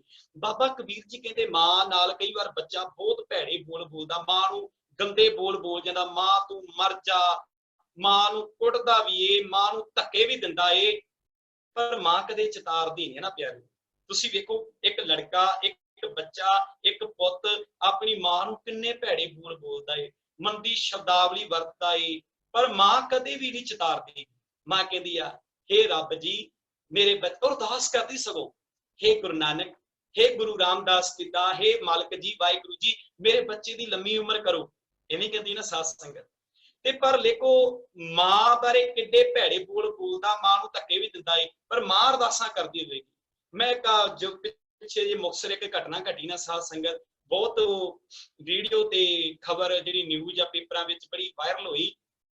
ਇੱਕ ਬਜ਼ੁਰਗ ਮਾਤਾ ਜਿਹਦੇ ਸਿਰ ਦੇ ਵਿੱਚ ਵਾਲਾਂ ਵਿੱਚ ਕਿਰਮ ਪੈ ਗਏ, ਕੀੜੇ ਪੈ ਗਏ, ਪਰ ਉਹਦੀ ਪੋਤਰੀ ਕਿੱਡੀ ਵੱਡੀ ਪੋਸਟ ਤੇ ਸੀ, ਕਿੱਡੀ ਵੱਡੀ ਪੋਸਟ ਸੀ, ਤੇ ਉਹਦੇ ਬਾਰੇ ਲਿਖਿਆ ਸੀ ਪੇਪਰ ਦੇ ਵਿੱਚ, ਨਿਊਜ਼ ਪੇਪਰਾਂ ਵਿੱਚ, ਵੀ ਇਹ ਬੜੀ ਮਹਾਨ ਇਹ ਅਫਸਰ ਹੈ ਜਿਹਨੇ ਬਹੁਤ ਵੱਡੇ ਕਾਰਨਾਮੇ ਕੀਤੇ, ਬਹੁਤ ਵੱਡੀ ਦੇਣ ਆ ਕੌਮ ਨੂੰ। ਪਰ ਜਿਸ ਦਿਨ ਉਸ ਉਹਦੀ ਦਾਦੀ ਦੇ ਬਾਰੇ ਪਤਾ ਲੱਗਿਆ, ਲੋਕਾਂ ਨੇ ਕਿੰਨੀ ਥੂ ਥੂ ਕੀਤੀ, ਕਿੰਨੇ ਭੈੜੇ ਬੋਲ ਬੋਲੇ ਵੀ ਤੂੰ ਵੱਡੀ ਪੋਸਟ ਤੇ ਲੱਖ ਵਾਰ ਹੋਵੇਗੀ, ਪਰ ਤੂੰ ਆਪਣੀ ਦਾਦੀ ਆਪਣੀ ਮਾਂ ਨੂੰ ਤਾਂ ਨਹੀਂ ਸੰਭਾਲਿਆ ਨਾ। ਉਹ ਕਿਹੜੇ ਮੂੰਹ ਨਾਲ ਗੁਰੂ ਦੀ ਸੇਵਾ ਕਰੂਗੀ, ਕਿਹੜੇ ਗੁਰੂ ਕੋਲੇ ਜਾ ਕੇ ਕਹੂਗੀ ਗੁਰੂ ਜੀ ਮੈਨੂੰ ਬਖਸ਼ ਲਓ। ਉਹਦਾ ਗੁਰੂ ਨੇ ਕਹਿਣਾ ਭੁੱਲ ਗਏ, ਤੈਨੂੰ ਆਪਣੀ ਦਾਦੀ ਵਿੱਚੋਂ ਨਹੀਂ ਰੱਬ ਦਿਸਿਆ ਗਿਆ। ਇਦਾਂ ਦੀਆਂ ਘਟਨਾਵਾਂ ਸਾਡੇ ਸਮਾਜ ਵਿੱਚ ਪਤਾ ਨਹੀਂ ਕਿੰਨੀਆਂ ਕੁ ਵਾਪਰਦੀਆਂ ਨੇ, ਵੀ ਮਾਂ-ਬਾਪ ਦੀ ਸੇਵਾ ਬਹੁਤ ਵੱਡੀ ਹੈ। ਤੇ ਇਸ ਕਰਕੇ ਭਾਈ ਗੁਰਦਾਸ ਜੀ ਨੇ ਬੜਾ ਸੋਹਣਾ ਲਿਖਿਆ ਹੈ। ਭਾਈ ਗੁਰਦਾਸ ਜੀ ਪਤਾ ਕੀ ਲਿਖਦੇ ਸਾਧ ਸੰਗਤ, ਉਹਨਾਂ ਦੀ ਨਾ 37 ਨੰਬਰ ਵਾਰ ਦੀ 13 ਨੰਬਰ ਪੌੜੀ, ਫਿਰ ਮੈਂ ਗੱਲ ਦੁਹਰਾ ਦੇਵਾਂ। ਭਾਈ ਗੁਰਦਾਸ ਜੀ ਦੀ 37 ਨੰਬਰ ਵਾਰ ਦੀ 13 ਨੰਬਰ ਪੌੜੀ ਬੜੀ ਪਿਆਰੀ ਪੌੜੀ ਆ। ਭਾਈ ਗੁਰਦਾਸ ਜੀ ਲਿਖਦੇ, ਕਹਿੰਦੇ ਮਾਪਿਓ ਪਰ ਹਰ, ਜਿਹੜੇ ਮਾਤਾ ਪਿਤਾ ਦੀ ਸੇਵਾ ਤੋਂ ਮੁਨਕਰ ਹੋ ਗਏ ਨੇ, ਜਿਨ੍ਹਾਂ ਨੇ ਮਾਂ-ਬਾਪ ਦੀ ਸੇਵਾ ਨੂੰ ਛੱਡ ਦਿੱਤਾ ਏ, ਜਿਹੜੇ ਮਾਂ-ਬਾਪ ਨੂੰ ਭੈੜੇ ਬੋਲ ਬੋਲਦੇ ਨੇ। ਭਾਈ ਗੁਰਦਾਸ ਲਿਖਦੇ, ਕਹਿੰਦੇ ਮਾਪਿਓ ਪਰ ਹਰ ਸੁਣੈ ਵੇਦ, ਭੇਦ ਨਾ ਜਾਣੈ ਕਥਾ ਕਹਾਣੀ। ਕਹਿੰਦੇ ਉਹ ਵਿਅਕਤੀ ਨਾ ਜਿੰਨੇ ਮਰਜੀ ਹੱਥ ਵਿੱਚ ਗੁੜ ਕੇ ਫੜ ਕੇ ਕੋਈ ਧਾਰਮਿਕ ਗ੍ਰੰਥ ਫੜ ਕੇ ਹੱਥ ਦੇ ਵਿੱਚ ਆਖਣ ਜੀ ਅਸੀਂ ਪਾਠ ਕਰ ਰਹੇ ਹਾਂ, ਉਹ ਆਖਣ ਅਸੀਂ ਜੀ ਵੇਦਾਂ ਸ਼ਾਸਤਰਾਂ ਦਾ ਪਾਠ ਕਰਦੇ ਹਾਂ, ਧਾਰਮਿਕ ਗ੍ਰੰਥਾਂ ਦਾ ਪਾਠ ਕਰ ਰਹੇ ਹਾਂ। ਭਾਈ ਗੁਰਦਾਸ ਜੀ ਕਹਿੰਦੇ ਕਿਉਂ ਪਖੰਡ ਕਰਦੇ ਹੋ ਤੁਸੀਂ, ਪਖੰਡ ਕਰ ਰਹੇ ਤੁਸੀਂ। ਮੈਂ ਤਾਂ ਜੀ ਹਰ ਸਾਲ ਪਾਠ ਕਰਾਉਣਾ ਜੀ, ਹਰ ਸਾਲ ਮੈਂ ਕਿਤੇ ਵੀ ਨਾਗਾ ਨਹੀਂ ਪੈਂਦਾ ਕਿਸੇ ਸਾਲ ਦੇ ਵਿੱਚ। ਅੱਛਾ ਵੀ ਤੂੰ ਪਾਠ ਕਰਾਉਣਾ ਏ, ਪਰ ਮਾਂ ਨੂੰ ਕਦੇ ਪੁੱਛਿਆ ਮਾਂ ਤੇਰੀ ਅੱਖ ਦਾ ਆਪਰੇਸ਼ਨ ਹੋਣ ਵਾਲਾ ਏ? ਬਾਪੂ ਨੂੰ ਪੁੱਛਿਆ ਬਾਪੂ ਤੇਰਾ ਕੀ ਹਾਲ ਏ? ਇਹ ਬਾਪੂ ਕੋਲੇ ਕਦੇ ਨਹੀਂ ਪੁੱਛਿਆਗਾ। ਵੈਸੇ ਜੀ ਮੈਂ ਹਰ ਸਾਲ ਪਾਠ ਕਰਾਉਣਾ। ਤੇ ਭਾਈ ਗੁਰਦਾਸ ਜੀ ਕਹਿੰਦੇ ਨੇ ਜੇਕਰ ਤੂੰ ਆਪਣੇ ਮਾਂ-ਬਾਪ ਤੋਂ ਮੁਨਕਰ ਹੋ ਗਿਆ ਨਾ, ਤੇ ਭਾਈ ਗੁਰਦਾਸ ਜੀ ਲਿਖਦੇ ਨੇ, ਕਹਿੰਦੇ ਫੇਰ ਪਤਾ ਤੇਰੇ ਲਈ ਕੀ ਉਹ ਵੇਦ ਸ਼ਾਸਤਰ ਜੇ ਧਾਰਮਿਕ ਗ੍ਰੰਥਾਂ ਦੇ ਪਾਠ ਕਰਨੇ, ਭਾਵੇਂ ਤੂੰ 100 ਵਾਰ ਜਪਜੀ ਸਾਹਿਬ ਦਾ ਪਾਠ ਕਰੀ ਚੱਲ, ਹਜ਼ਾਰਾਂ ਵਾਰ ਸੁਖਮਨੀ ਸਾਹਿਬ ਪੜ੍ਹੀ ਚੱਲ, ਜੇਕਰ ਤੂੰ ਆਪਣੇ ਮਾਂ-ਬਾਪ ਦੀ ਸੇਵਾ ਤੋਂ ਮੁਨਕਰ ਹੈ ਨਾ। ਤੇ ਭਾਈ ਗੁਰਦਾਸ ਜੀ ਲਿਖਦੇ, ਕਹਿੰਦੇ ਮਾਪਿਓ ਪਰ ਹਰ ਸੁਣੈ ਵੇਦ, ਭੇਦ ਨਾ ਜਾਣੈ ਕਥਾ ਕਹਾਣੀ। ਤੂੰ ਤਾਂ ਇਸ ਭੇਦ ਨੂੰ ਸਮਝਿਆ ਹੀ ਨਹੀਂਗਾ। ਜੇ ਮਾਂ-ਬਾਪ ਨੂੰ ਤਿਆਗ ਦਿੱਤਾ, ਜਿੰਨੇ ਮਰਜ਼ੀ ਧਾਰਮਿਕ ਗ੍ਰੰਥਾਂ ਦੇ ਪਾਠ ਕਰੀ ਚੱਲ। ਪਾਠ ਕਰਨਾ ਮਾੜੀ ਗੱਲ ਹੀ ਸਾਧ ਸੰਗਤ, ਕਰਨਾ ਚਾਹੀਦਾ ਹੈ। ਮੈਂ ਇਹ ਨਹੀਂ ਇਸ ਗੱਲ ਤੋਂ ਮੁਨਕਰ ਨਹੀਂ ਵੀ ਪਾਠ ਨਹੀਂ ਕਰਨਾ ਚਾਹੀਦਾ, ਪਾਠ ਕਰੋ, ਬਹੁਤ ਕਰੋ, ਵੱਧ ਤੋਂ ਵੱਧ ਬਾਣੀ ਪੜ੍ਹੋ, ਜਿੰਨੀ ਹੋ ਸਕਦੀ ਬਾਣੀ ਪੜ੍ਹੋ। ਬਾਣੀ ਸਾਡੇ ਜੀਵਨ ਨੂੰ ਜਿਉਣ ਦਾ ਤਰੀਕਾ ਦੱਸਦੀ, ਜ਼ਿੰਦਗੀ ਕਿੱਦਾਂ ਜਿਉਣੀ ਹੈ। ਪਰ ਮਾਂ-ਬਾਪ ਨੂੰ ਧੱਕਾ ਦੇ ਕੇ ਘਰ ਦੇ ਵਿੱਚੋਂ ਪਾਠ ਕੀਤਿਆਂ ਸਾਧ ਸੰਗਤ ਕਦੇ ਸੁਖ ਸ਼ਾਂਤੀ ਨਹੀਂ ਮਿਲਿਆ ਕਰਦੀ। ਭਾਈ ਗੁਰਦਾਸ ਲਿਖਦੇ, ਕਹਿੰਦੇ ਮਾਪਿਓ ਪਰ ਹਰ ਸੁਣੈ ਵੇਦ, ਭੇਦ ਨਾ ਜਾਣੈ ਕਥਾ ਕਹਾਣੀ। ਉਹ ਕਹਾਣੀ ਬਰਾਬਰ ਏ। ਭਾਈ ਗੁਰਦਾਸ ਜੀ ਲਿਖਦੇ ਨੇ ਅਗਲੇਰੇ ਬੰਦ ਵਿੱਚ। ਭਾਈ ਗੁਰਦਾਸ ਲਿਖਦੇ, ਕਹਿੰਦੇ ਮਾਪਿਓ ਪਰ ਹਰ ਕਰੈ ਤਪ, ਵਨ ਖੰਡ ਭੂਲਾ ਫਿਰੈ ਬਿਬਾਣੀ। ਕੋਈ ਕਹਿੰਦਾ ਜੀ ਮੈਂ ਤਪ ਬੜੇ ਕਰਦਾ ਜੀ, ਮੈਂ ਬੜੇ ਸਾਧਨ ਕਰਦਾ ਜੀ, ਬੜੇ ਮੈਂ ਧਿਆਨ ਲਾਉਣਾ ਰੱਬ ਨੂੰ ਪਾਉਣ ਵਾਸਤੇ। ਭਾਈ ਗੁਰਦਾਸ ਕਹਿੰਦੇ ਭੋਲਿਆ ਕਿੱਥੇ ਧਿਆਨ ਲਾਉਣਾ, ਤੇਰੇ ਧਿਆਨ ਵਿੱਚ ਤਾਂ ਮਾਂ ਹੀ ਹੈ ਨੀ ਗੀ। ਬਹੁਤ ਸੰਸਾਰ ਵਿੱਚ ਬੱਚੇ ਨੇ ਜਿਨ੍ਹਾਂ ਦੀ ਸੁਰਤ ਵਿੱਚ ਮਾਂ-ਬਾਪ ਹੀ ਹੈ ਨੀਗਾ। ਕਹਿੰਦੇ ਤੂੰ ਕਿੱਥੇ ਧਿਆਨ ਲਾਉਣ ਦੀਆਂ ਗੱਲਾਂ ਕਰਦਾ, ਤੇਰੀ ਮਾਂ ਨੂੰ ਤਾਂ ਤੂੰ ਘਰੋਂ ਕੱਢ ਦਿੱਤਾ ਏ। ਮੈਂ ਗੱਲ ਕੀਤੀ ਨਾ ਬਿਰਧ ਆਸ਼ਰਮ ਦੀ, ਕਿੰਨੇ ਬਿਰਧ ਆਸ਼ਰਮ ਪੰਜਾਬ ਦੀ ਧਰਤੀ ਤੇ ਬਣੇ ਹੋਏ ਨੇ। ਇੱਕ ਹੋਰ ਬੇਨਤੀ ਕਰਾਂ, ਭਗਤ ਪੂਰਨ ਸਿੰਘ ਜੀ ਜਿਨ੍ਹਾਂ ਦਾ ਪਿੰਗਲਵਾੜਾ ਅੰਮ੍ਰਿਤਸਰ ਸਾਹਿਬ ਦੀ ਧਰਤੀ ਤੇ ਬਣਿਆ ਹੋਇਆ ਹੈ। ਸਾਧ ਸੰਗਤ ਵੇਖੋ ਕਿੰਨਾ ਪਿਆਰ ਸੀ ਸੇਵਾ ਕਰਨ ਦਾ। ਜਦੋਂ ਗੁਰੂ ਰਾਮਦਾਸ ਦੇ ਘਰ ਜਾਂਦਾ ਸੀ ਨਾ ਭਗਤ ਪੂਰਨ ਸਿੰਘ ਜੀ, ਇਹ ਅਰਦਾਸ ਕਰਦਾ ਸੀ, ਕਹਿੰਦੇ ਗੁਰੂ ਰਾਮਦਾਸ ਸੱਚੇ ਪਾਤਸ਼ਾਹ ਸਮੁੱਚੀ ਕਾਇਨਾਤ ਦੀ ਮੇਰੇ ਹਿੱਸੇ ਵਿੱਚ ਝੋਲੀ ਵਿੱਚ ਸੇਵਾ ਪੈ ਜਾਵੇ। ਬੜੀ ਸੇਵਾ ਕੀਤੀ, ਤਨ ਦੇਹੀ ਦੇ ਨਾਲ, ਬਹੁਤ ਲਗਨ ਦੇ ਨਾਲ ਸੇਵਾ ਕੀਤੀ ਭਗਤ ਪੂਰਨ ਸਿੰਘ ਜੀ ਨੇ। ਵੇਖੋ ਕਿਸੇ ਨਾਲ ਕੋਈ ਬਲੱਡ ਰਿਲੇਸ਼ਨ ਨਹੀਂਗਾ, ਕੋਈ ਖੂਨ ਦਾ ਰਿਸ਼ਤਾ ਨਹੀਂਗਾ ਭਾਈ ਭਗਤ ਪੂਰਨ ਸਿੰਘ ਜੀ ਦਾ। ਕਿਸੇ ਨਾਲ ਖੂਨ ਮੈਚ ਨਹੀਂ ਕਰਦਾਗਾ, ਮਿਲਦਾ ਨਹੀਂਗਾ ਵੀ ਖੂਨ ਦਾ ਰਿਸ਼ਤਾ ਵੀ ਆਪਣੇ ਜਣੇ ਹੋਏ ਨੇ, ਆਪਣੇ ਜੰਮੇ ਹੋਏ ਨੇ, ਜਾਂ ਵੀ ਕਿਸੇ ਨੇ ਜਨਮ ਦਿੱਤਾ ਹੋਇਆ ਏ। ਜੋ ਲੋੜਵੰਦ ਮਿਲਦਾ ਏ, ਭੁੱਖਾ ਪਿਆਸਾ ਜੋ ਵੀ ਉਹਨਾਂ ਨੂੰ ਮਿਲਦਾ ਨਾ, ਉਹਨਾਂ ਦੀ ਸੇਵਾ ਕਰਦੇ ਨੇ।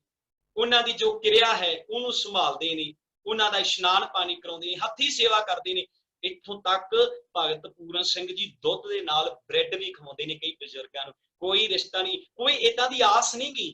ਕਈ ਵਾਰ ਬੱਚਿਆਂ ਨੂੰ ਹੁੰਦੀ ਨਾ ਆਸ, ਕਈ ਵਾਰ ਪੁੱਤ ਸੋਚਦਾ ਵੀ ਮੈਨੂੰ ਬਾਪੂ ਦੇ 5 ਕਿੱਲੇ 2 ਕਿੱਲੇ 10 ਕਿੱਲੇ ਜ਼ਮੀਨ ਮਿਲ ਜੂ, ਉਹਨਾਂ ਦਾ ਧਨ ਦੌਲਤ ਮਿਲ ਜੂ। ਕੋਈ ਆਸਾ, ਕੋਈ ਲਾਲਚ ਵਸ ਹੋ ਕੇ ਸੇਵਾ ਕਰਦੇ ਨੇ ਨਾ, ਲਾਲਚ ਵਸ ਹੋ ਕੇ ਵੀ ਮੈਨੂੰ, ਮੈਂ ਸੇਵਾ ਕਰੂੰਗਾ ਤੇ ਮੈਨੂੰ ਬਾਪੂ ਦਾ ਕੁਝ ਮਿਲ ਜਾਵੇਗਾ। ਨਹੀਂ ਸਾਧ ਸੰਗਤ, ਕਦੇ ਵੀ ਕਿਸੇ ਲਾਲਚ ਕਰਕੇ, ਕਿਸੇ ਅੰਦਰ ਤ੍ਰਿਸ਼ਨਾ ਰੱਖ ਕੇ ਸੇਵਾ ਨਹੀਂ ਕਰਨੀ ਕਿ ਮਾਂ ਬਾਪ ਮੈਨੂੰ ਕੋਲੋਂ ਮਿਲੂਗਾ। ਤੂੰ ਇਹ ਕਹਿਣਾ ਜੇਕਰ ਮੇਰੀ ਮਾਂ ਨਾ ਹੁੰਦੀ, ਉਹ ਮਾਂ ਉਹ ਧਰਤੀ ਏ ਜਿਸ ਨੇ ਮੇਰੇ ਵਰਗੇ ਬੀਜ ਨੂੰ ਜਨਮ ਦੇ ਕੇ ਇਸ ਜਗਤ ਨੂੰ ਦਿਖਾਇਆ ਹੈ।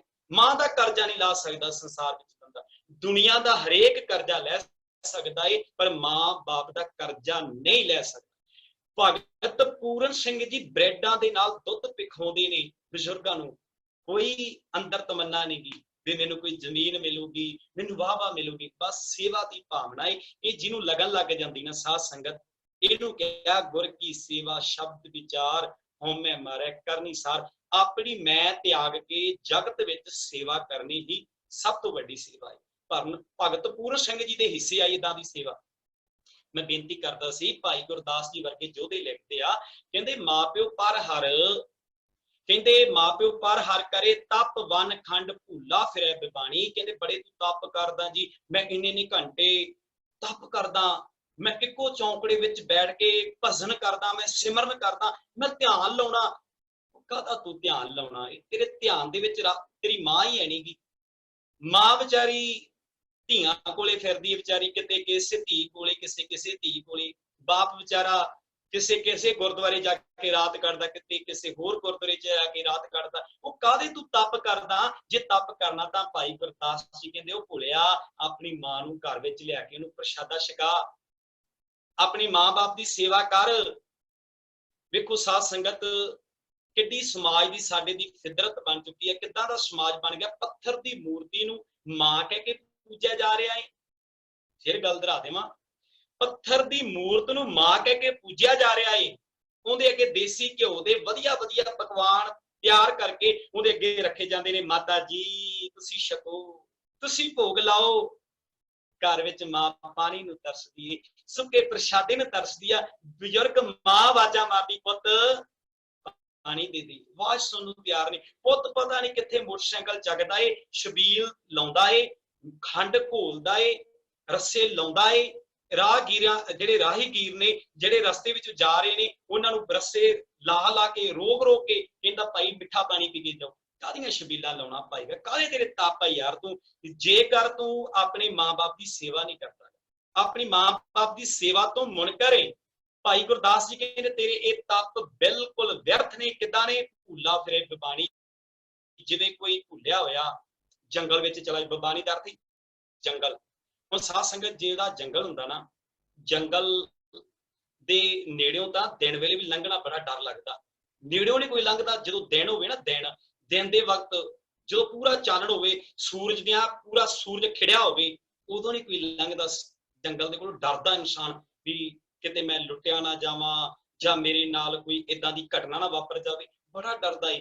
ਤੇ ਰਾਤ ਵੇਲੇ ਤਾਂ ਤੁਸੀਂ ਅੰਦਾਜ਼ਾ ਲਾ ਲਓ ਕੀ ਹਾਲ ਹੁੰਦਾ ਹੋਵੇਗਾ ਜੰਗਲ ਕੋਲੋਂ। ਰਾਤ ਨੂੰ ਵਿਅਕਤੀ ਇਕੱਲਾ ਹੋਵੇ, ਵਕਤ ਵੀ ਰਾਤ ਦਾ ਹੋਵੇ, ਕੀ ਉਹਦੇ ਉੱਤੇ, ਉਹਦੇ ਜੀਵਨ ਵਿੱਚ ਕੀ ਗਿਣਤੀਆਂ ਮਿੰਤੀਆਂ ਮਨ ਵਿੱਚ ਚੱਲਦੀਆਂ, ਕਿੱਦਾਂ ਦੇ ਡਰ ਭਾਉ ਅੰਦਰ ਜਨਮ ਲੈਂਦੇ ਨੇ। ਇਸੇ ਤਰ੍ਹਾਂ ਭਾਈ ਗੁਰਦਾਸ ਕਹਿੰਦੇ ਉਹ ਵਿਅਕਤੀ ਦਾ ਜੀਵਨ ਏਦਾਂ ਵੀ ਜਿਵੇਂ ਉਹ ਜੰਗਲ ਦੇ ਵਿੱਚ ਘੁੰਮਦਾ ਫਿਰਦਾ ਏ, ਗੇੜੇ ਲਾਉਂਦਾ ਫਿਰਦਾ ਏ।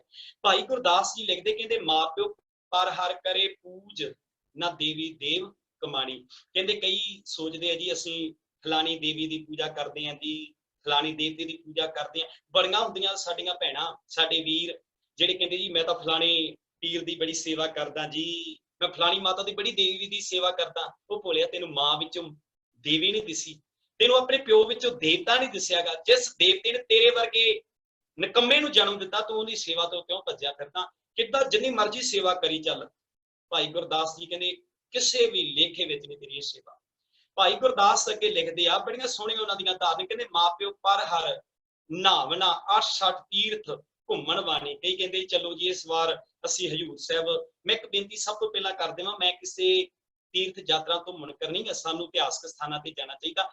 ਸਾਨੂੰ ਆਪਣੇ ਵੀਰਾਂ ਭੈਣਾਂ ਬੱਚਿਆਂ ਨੂੰ ਆਪਣੇ ਬਜ਼ੁਰਗਾਂ ਨੂੰ ਲਿਜਾਣਾ ਚਾਹੀਦਾ ਧਾਰਮਿਕ ਸਥਾਨਾਂ ਤੇ, ਉਹਨਾਂ ਨੂੰ ਵਿਖਾਉਣਾ ਚਾਹੀਦਾ। ਚਮਕੌਰ ਸਾਹਿਬ ਦੀ ਉਹ ਕੱਚੀ ਗੜੀ, ਉਹ ਜਿੱਥੇ ਦੀਵਾਰਾਂ ਦੇ ਵਿੱਚ ਗੁਰੂ ਦੇ ਲਾਗ ਚਿੰਨ੍ਹ ਦਿੱਤੇ ਸਨ, ਉਹ ਵਿਖਾਉਣੇ ਚਾਹੀਦੇ ਸਾਨੂੰ। ਇਸ ਗੱਲ ਤੋਂ ਮੁਨਕਰ ਨਹੀਂ ਗਏ।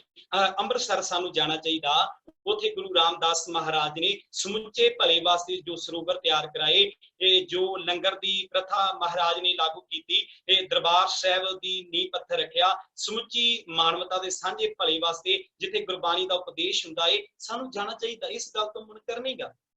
ਪਰ ਭਾਈ ਗੁਰਦਾਸ ਜੀ ਕਹਿੰਦੇ ਭੋਲਿਆ ਮਾਂ-ਬਾਪ ਦੀ ਸੇਵਾ ਤੋਂ ਮੁਨਕਰ ਹੋ ਕੇ ਜਿੰਨੇ ਮਰਜ਼ੀ ਯਾਤਰਾ ਕਰੀ ਚੱਲ, ਜਿੱਥੇ ਮਰਜ਼ੀ ਤੁਰਿਆ ਫਿਰ ਵੀ ਮੈਂ ਫਲਾਣੇ ਤੀਰਥ ਦੀ ਯਾਤਰਾ ਕਰ ਆਵਾਂ। ਕੋਈ ਕਹਿੰਦਾ ਜੀ ਮੈਂ ਹਜ਼ੂਰ ਸਾਹਿਬ ਜਾ ਕੇ ਆਇਆ, ਫਿਰ ਪਿੰਡ ਵਿੱਚ ਵੀ ਆਣ ਕੇ ਦੱਸਦਾ ਏ ਉਹ ਤੁਹਾਨੂੰ ਪਤਾ ਮੈਂ ਫਲਾਣੇ ਗੁਰਦੁਆਰੇ ਵੀ ਗਿਆ ਸੀਗਾ, ਉਸ ਸਰੋਵਰ 'ਚ ਵੀ ਇਸ਼ਨਾਨ ਕੀਤਾ, ਮੈਂ ਉਸ ਵੀ ਇਸ਼ਨਾਨ ਕਰਕੇ ਆਇਆ, ਮੈਂ ਉਸ ਜਗ੍ਹਾ ਤੇ ਵੀ ਜਾ ਕੇ ਇਸ਼ਨਾਨ ਕੀਤਾ। ਅੱਛਾ, ਤੇ ਨਾਲੋਂ ਕੋਈ ਜਵਾਕ ਬੋਲਦਾ, ਕਹਿੰਦੇ ਤਾਇਆ ਤੂੰ ਇਸ਼ਨਾਨ ਤਾਂ ਬਹੁਤ ਥਾਈਂ ਕਰ ਆਇਆ, ਸੁਭਾਅ ਤੇਰਾ ਉਦਾਂ ਦਾ ਉਦਾਂ ਹੀ ਹੈ ਨਾ, ਤੇਰੇ ਸੁਭਾਅ 'ਚ ਤਾਂ ਫਰਕ ਨਹੀਂ ਆਇਆ। ਤੇਰੀ ਤਾਂ ਗੱਲ ਉਹ ਆ, ਇਹ ਜਿਵੇਂ ਤੁੰਮੜੀ ਨੀ, ਤੁੰਮੇ ਨੂੰ ਜਿੰਨਾ ਮਰਜੀ ਵੇ ਭਾਈ ਗੁਰਦਾਸ ਜੀ ਲੈਦੇ, ਕਹਿੰਦੇ ਤੁੰਮੇ ਨੂੰ ਨਾ ਤੁਸੀਂ ਤੁੰਮਾ ਲਓ ਜਿਹੜਾ ਬੜਾ ਜ਼ਹਿਰੀਲਾ ਹੁੰਦਾ, ਬੜਾ ਕੌੜਾ ਹੁੰਦਾ ਏ, ਉਸ ਨੂੰ ਤੁਸੀਂ ਚਾਸਨੀ ਵਿੱਚ ਖੰਡ ਘੋਲ ਕੇ ਸ਼ਹਿਦ, ਭਾਵੇਂ ਸ਼ਹਿਦ ਦੇ ਵਿੱਚ ਡਬੋ ਦੇਵੋ, ਉਹ ਤੁਸੀਂ ਉਹਨੂੰ ਅੰਦਰੋਂ ਚੀਰੋਗੇ, ਕੋੜੇ ਦਾ ਕੌੜਾ ਹੀ ਰਹਿੰਦਾ, ਜ਼ਹਿਰੀਲਾ ਉਦਾਂ ਹੀ ਬਿਲਕੁਲ ਉਸੇ ਤਰ੍ਹਾਂ। ਭਾਈ ਗੁਰਦਾਸ ਜੀ ਕਹਿੰਦੇ ਨੇ ਏਦਾਂ ਦੇ ਲੋਕ ਨੇ ਜਿਹੜੇ ਨਾਵਣ ਚੱਲੇ ਤੀਰਥੀ ਮਨ ਕੋਟੇ ਤਨ ਚੋਰ, ਇੱਕ ਪਾਉ ਲੱਥੀ ਨਾਤਿਆਂ ਦੋਏ ਪਾ ਚੜੀਏ ਸੋਰ, ਬਾਹਰੋਂ ਧੋਤੀ ਤੁੰਮੜੀ ਅੰਦਰ ਵਿਸਨ ਕੋਰ, ਅੰਦਰ ਜ਼ਹਿਰ ਉਦਾਂ ਹੀ ਉਹੀ ਨਫ਼ਰਤ। ਯਾਤਰਾ ਵੀ ਕਰੇ, ਮਾਂ ਨੂੰ ਫਿਰ ਤੱਕਾ, ਮਾਂ ਨੂੰ ਫਿਰ ਭੈੜੇ ਬੋਲ, ਹੈ ਤੂੰ ਆਹ ਨਹੀਂ ਕੀਤਾ, ਤੂੰ ਉਹ ਕਰਨਾ ਸੀ, ਬਾਪ ਨੂੰ ਵੀ ਤੈਨੂੰ ਬੁੱਢਿਆ ਦੀਦਾ ਹੀ ਨਹੀਂ ਗਾ। ਅਸੀਂ ਸ਼ਬਦ ਵੇਖੋ ਕਿੱਦਾਂ ਦੇ ਵਰਤਦੇ ਆ ਆਪਣੇ ਮਾਂ ਬਾਪ ਨੂੰ। ਇਹੀ ਗੱਲ ਗੁਰੂ ਰਾਮਦਾਸ ਮਹਾਰਾਜ ਸਮਝਦੇ, ਕਾਹੇ ਤੂੰ ਝਗਰ ਤੋਂ ਸੰਗ ਬਾਪ, ਜਿਨ ਕੇ ਜਨੇ ਵਡੀਰੇ, ਜਿਨ ਤੈਨੂੰ ਜੰਮਿਆ ਏ ਤੈਨੂੰ ਵੱਡਾ ਕੀਤਾ ਏ, 300 ਝਗਰਤ ਪਾਪ, ਉਹਦੇ ਨਾਲ ਤਾਂ ਝਗੜਾ ਕਰਨਾ ਤੇਰੇ ਲਈ ਪਾਪ ਏ। ਅਸੀਂ ਸ਼ਬਦ ਵੇਖੋ ਕਿੱਦਾਂ ਦੇ, ਬੁੜਾ ਨਾ ਹੋਵੇ ਤਾਂ ਬੁੜੀ ਨਾ ਹੋਵੇ, ਏਦਾਂ ਦੇ ਸ਼ਬਦ ਵਰਤਦੇ ਆ।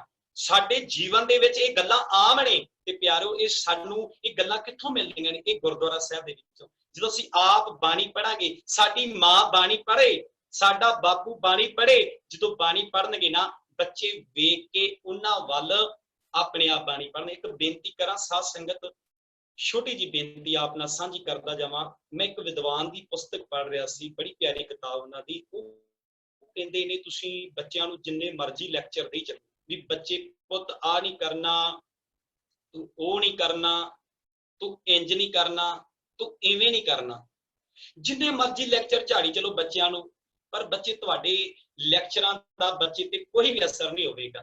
ਕਹਿੰਦੇ ਕਿਉਂ?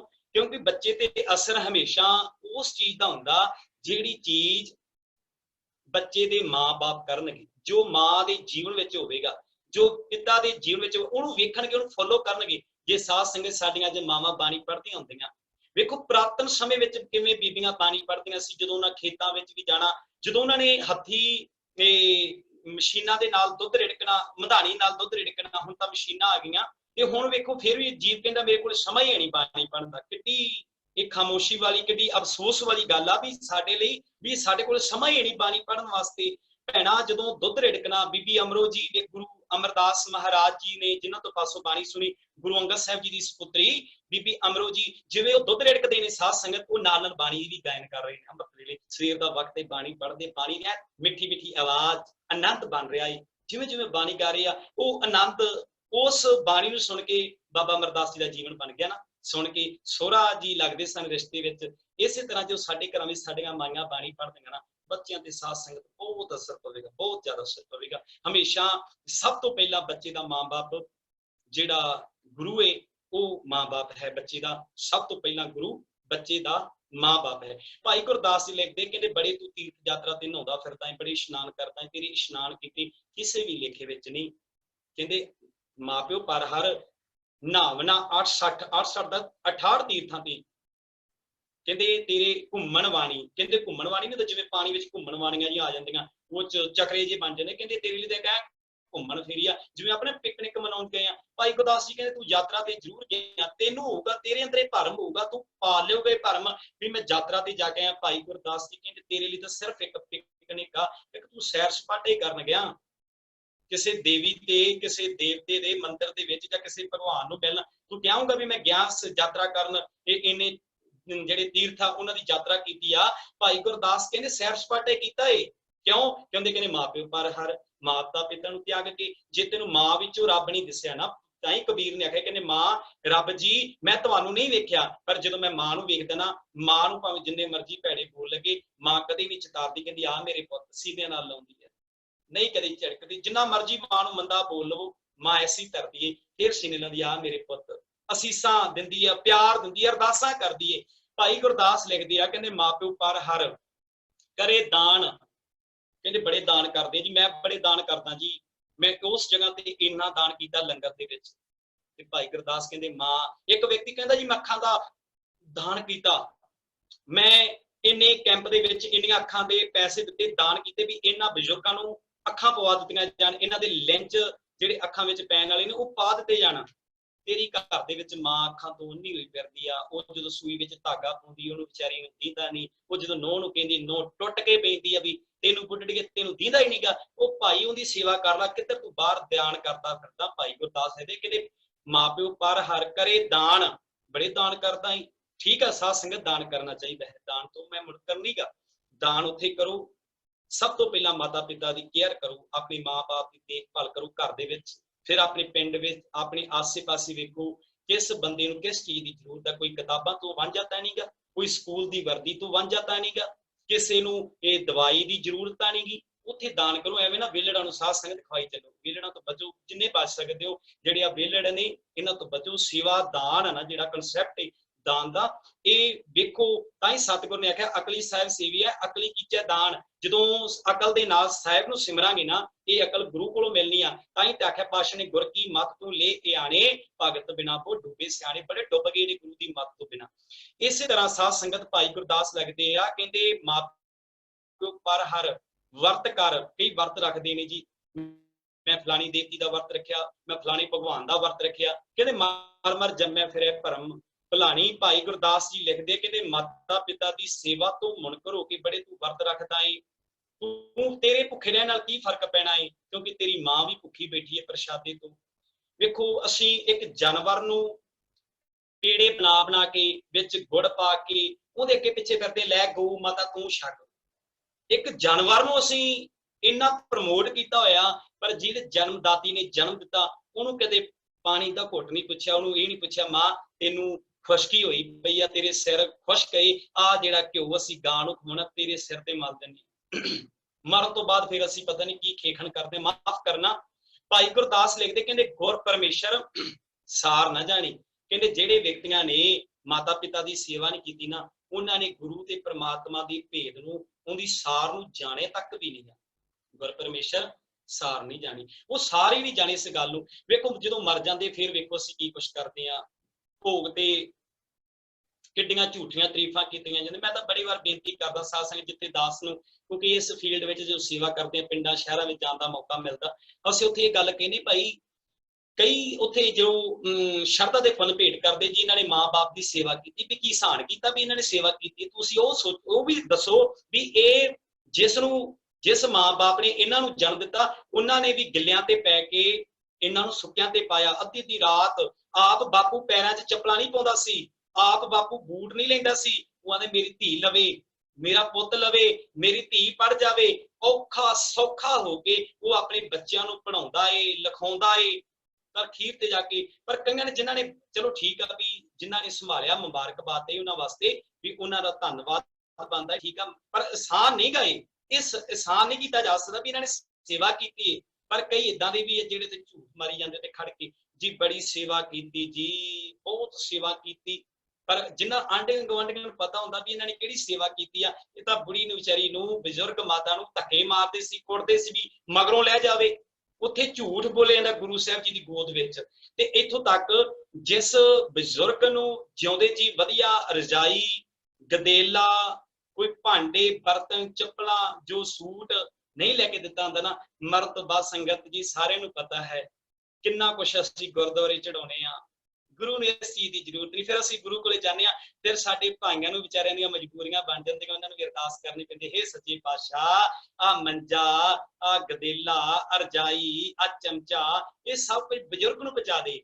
ਤੇ ਮੈਂ ਕਈ ਵਾਰ ਮਹਿਸੂਸ ਕਰਦਾ ਸਾਧ ਸੰਗਤ ਕਿਤੇ ਉਹ ਬਜ਼ੁਰਗ 5 ਮਿੰਟ ਰੱਬ ਜਾਣ ਪਾ ਕੇ ਭੇਜਦੇ ਗੁਰਦੁਆਰੇ, ਚਾਹ ਵੀ ਅੱਜ ਤੇਰੀ ਅਰਦਾਸ ਹੋਈ ਜਾਂਦੀ ਆ, ਵੇਖ ਜਾ ਕੇ ਉਹ ਭਾਈ ਦੀ ਬਾਹ ਫੜ ਲਿਓ, ਭਾਈ ਜੀ ਜਿਸ ਗਦੇਲੇ ਦੀਆਂ ਗੱਲਾਂ, ਜਿਸ ਰਜਾਈ ਦੀਆਂ ਗੱਲਾਂ, ਜਿਸ ਕੱਪੜਿਆਂ ਦੀਆਂ ਗੱਲਾਂ ਤੁਸੀਂ ਕਰ ਰਹੇ ਹੋ, ਇਹ ਰਜਾਈ ਮੈਨੂੰ ਕਿਤੇ ਜਿਉਂਦੇ ਜੀ ਮਿਲ ਜਾਂਦੀ, ਮੈਂ 2-4 ਸਾਲ ਨਹੀਂ ਮਰਨਾ ਸੀ, ਅਜੇ ਨਹੀਂ ਮਰਨਾ ਸੀ। ਮੇਰੇ ਕੋਲ ਤਾਂ ਰਜਾਈ ਏਦਾਂ ਦੀ ਸੀ, ਜਦੋਂ ਮੈਂ ਰਾਤ ਨੂੰ ਲੈਂਦਾ ਸੀ, ਰੂਹ ਇੱਕ ਪਾਸੇ, ਗਲਾਫ ਇੱਕ ਪਾਸੇ, ਮੇਰੀਆਂ ਲੱਤਾਂ ਵੇਖਦੀ ਲੰਘ ਜਾਂਦੇ, ਮੈਂ ਠੰਡ ਨਾਲ ਹੀ ਮਰ ਗਿਆ। ਭਾਈ ਜੀ ਕਿਹੜੀ ਅਰਦਾਸ ਕਰੀ ਜਾਂਦੇ ਹੋ? ਵੇਖੋ ਸਾਧ ਸਾਡੇ ਹਾਲਾਤ ਕਿੱਦਾਂ ਦੇ ਬਣ ਗਏ ਨੇ।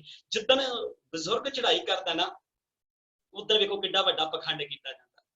ਵੇਖੋ ਕਿੰਨੀਆਂ ਲੋਈਆਂ ਉੱਤੇ, ਕਿੰਨੇ ਚਾਦਰਾਂ ਉਹਦੇ ਉੱਤੇ, ਜੋ ਡੈਡ ਬੋਡੀ ਹੁੰਦੀ ਆ, ਆਮ ਪਿੰਡਾਂ ਦੇ ਵਿੱਚ ਵੇਖਣ ਦਾ ਇਹ ਸਮਾਂ ਮਿਲਦਾ, ਕਿਉਂਕਿ ਜਾਈਦਾ ਨਾ ਜਦੋਂ ਸੰਸਕਾਰ ਕਰਨਾ ਹੋਵੇ, ਜਦੋਂ ਉਹਦੇ ਸਰੀਰ ਦੀ ਜਦੋਂ ਸ਼ਮਸ਼ਾਨ ਘਾਟ ਲਿਜਾਣਾ ਹੁੰਦਾ ਹੈ, ਤੇ ਉਦੋਂ ਲੋਈਆਂ ਚਾਦਰਾਂ ਸਾਰੇ ਰਿਸ਼ਤੇਦਾਰ ਲੈ ਕੇ ਆਉਂਦੇ ਆ। ਜਿਹੜੀ ਵੱਡੀ ਨੂੰਹ ਨੇ ਕਦੇ ਬੁਲਾਇਆ ਵੀ ਨਹੀਂ ਹੁੰਦਾ ਨਾ, ਉਹ ਵੀ ਫੁੱਲਾਂ ਵਾਲੀ ਲੈ ਕੇ ਆਉਂਦੀ ਹੈ, ਕੜਮ ਵੀ ਚੱਕੀ ਲਾਉਂਦੇ, ਜਿਹੜੇ ਗਾਲਾਂ ਕੱਢਦੇ ਸੀਗੇ ਵਿਚਾਰੀ ਬਜ਼ੁਰਗ ਮਾਂ ਨੂੰ। ਫਿਰ ਪਾਈਆਂ ਜਾਂਦੀਆਂ ਕਿੰਨੀਆਂ ਲੋਈਆਂ। ਫਿਰ ਵੱਡਾ ਛੋਟਾ ਪੁੱਤ ਕਹਿੰਦਾ ਨਹੀਂ ਬੇਬੇ, ਘਰ ਵਾਲੀ ਨੂੰ ਕਹਿੰਦਾ ਨਹੀਂ ਭਾਗਾਂ ਵੱਲ ਗਿਆ, ਅੱਜ ਉਹ ਲੋਈ ਲੈ ਕੇ ਆ ਜਿਹੜੀ ਆਪਣੀ ਮੈਂ ਧਾਰੀਵਾਲ ਵਾਲੀ ਲੈ ਕੇ ਆਇਆ ਸੀ, ਬੜੀ ਦੂਰੋਂ ਲੈ ਕੇ ਆਇਆ ਸੀ ਨਾ ਲੋਈ, ਉਹ ਪਾ ਬੇਬੇ ਉੱਤੇ। ਲੋਈਆਂ ਵੇਖੋ ਕਿੰਨੀਆਂ ਪਾਈਆਂ ਜਾਂਦੀਆਂ ਉੱਤੇ ਜੋ ਡੈਡ ਬੋਡੀ ਹੁੰਦੀ ਆ।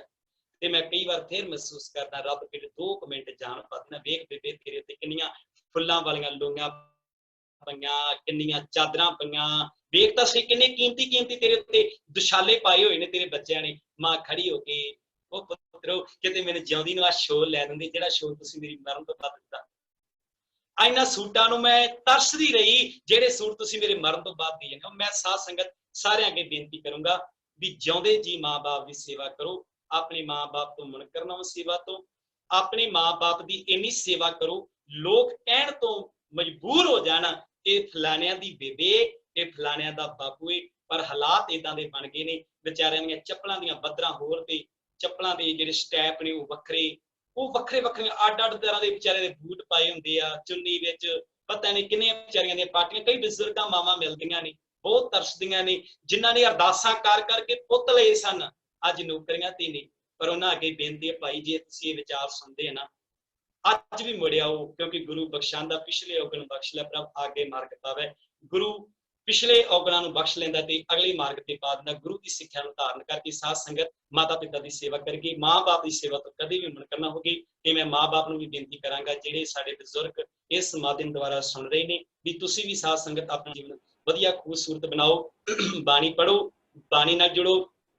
ਤੁਹਾਡਾ ਜੀਵਨ ਵੀ ਬਾਬਾ ਬੁੱਢਾ ਜੀ ਵਰਗਾ, ਭਾਈ ਗੁਰਦਾਸ ਜੀ ਵਰਗਾ, ਬਾਬਾ ਦੀਪ ਸਿੰਘ ਜੀ ਵਰਗਾ ਇਹਨਾਂ ਮਹਾਨ ਯੋਧਿਆਂ ਦੇ ਪਾਈ ਪੂਰਿਆਂ ਤੇ ਚੱਲਣ ਦਾ ਯੋਗ ਹੋਵੇ।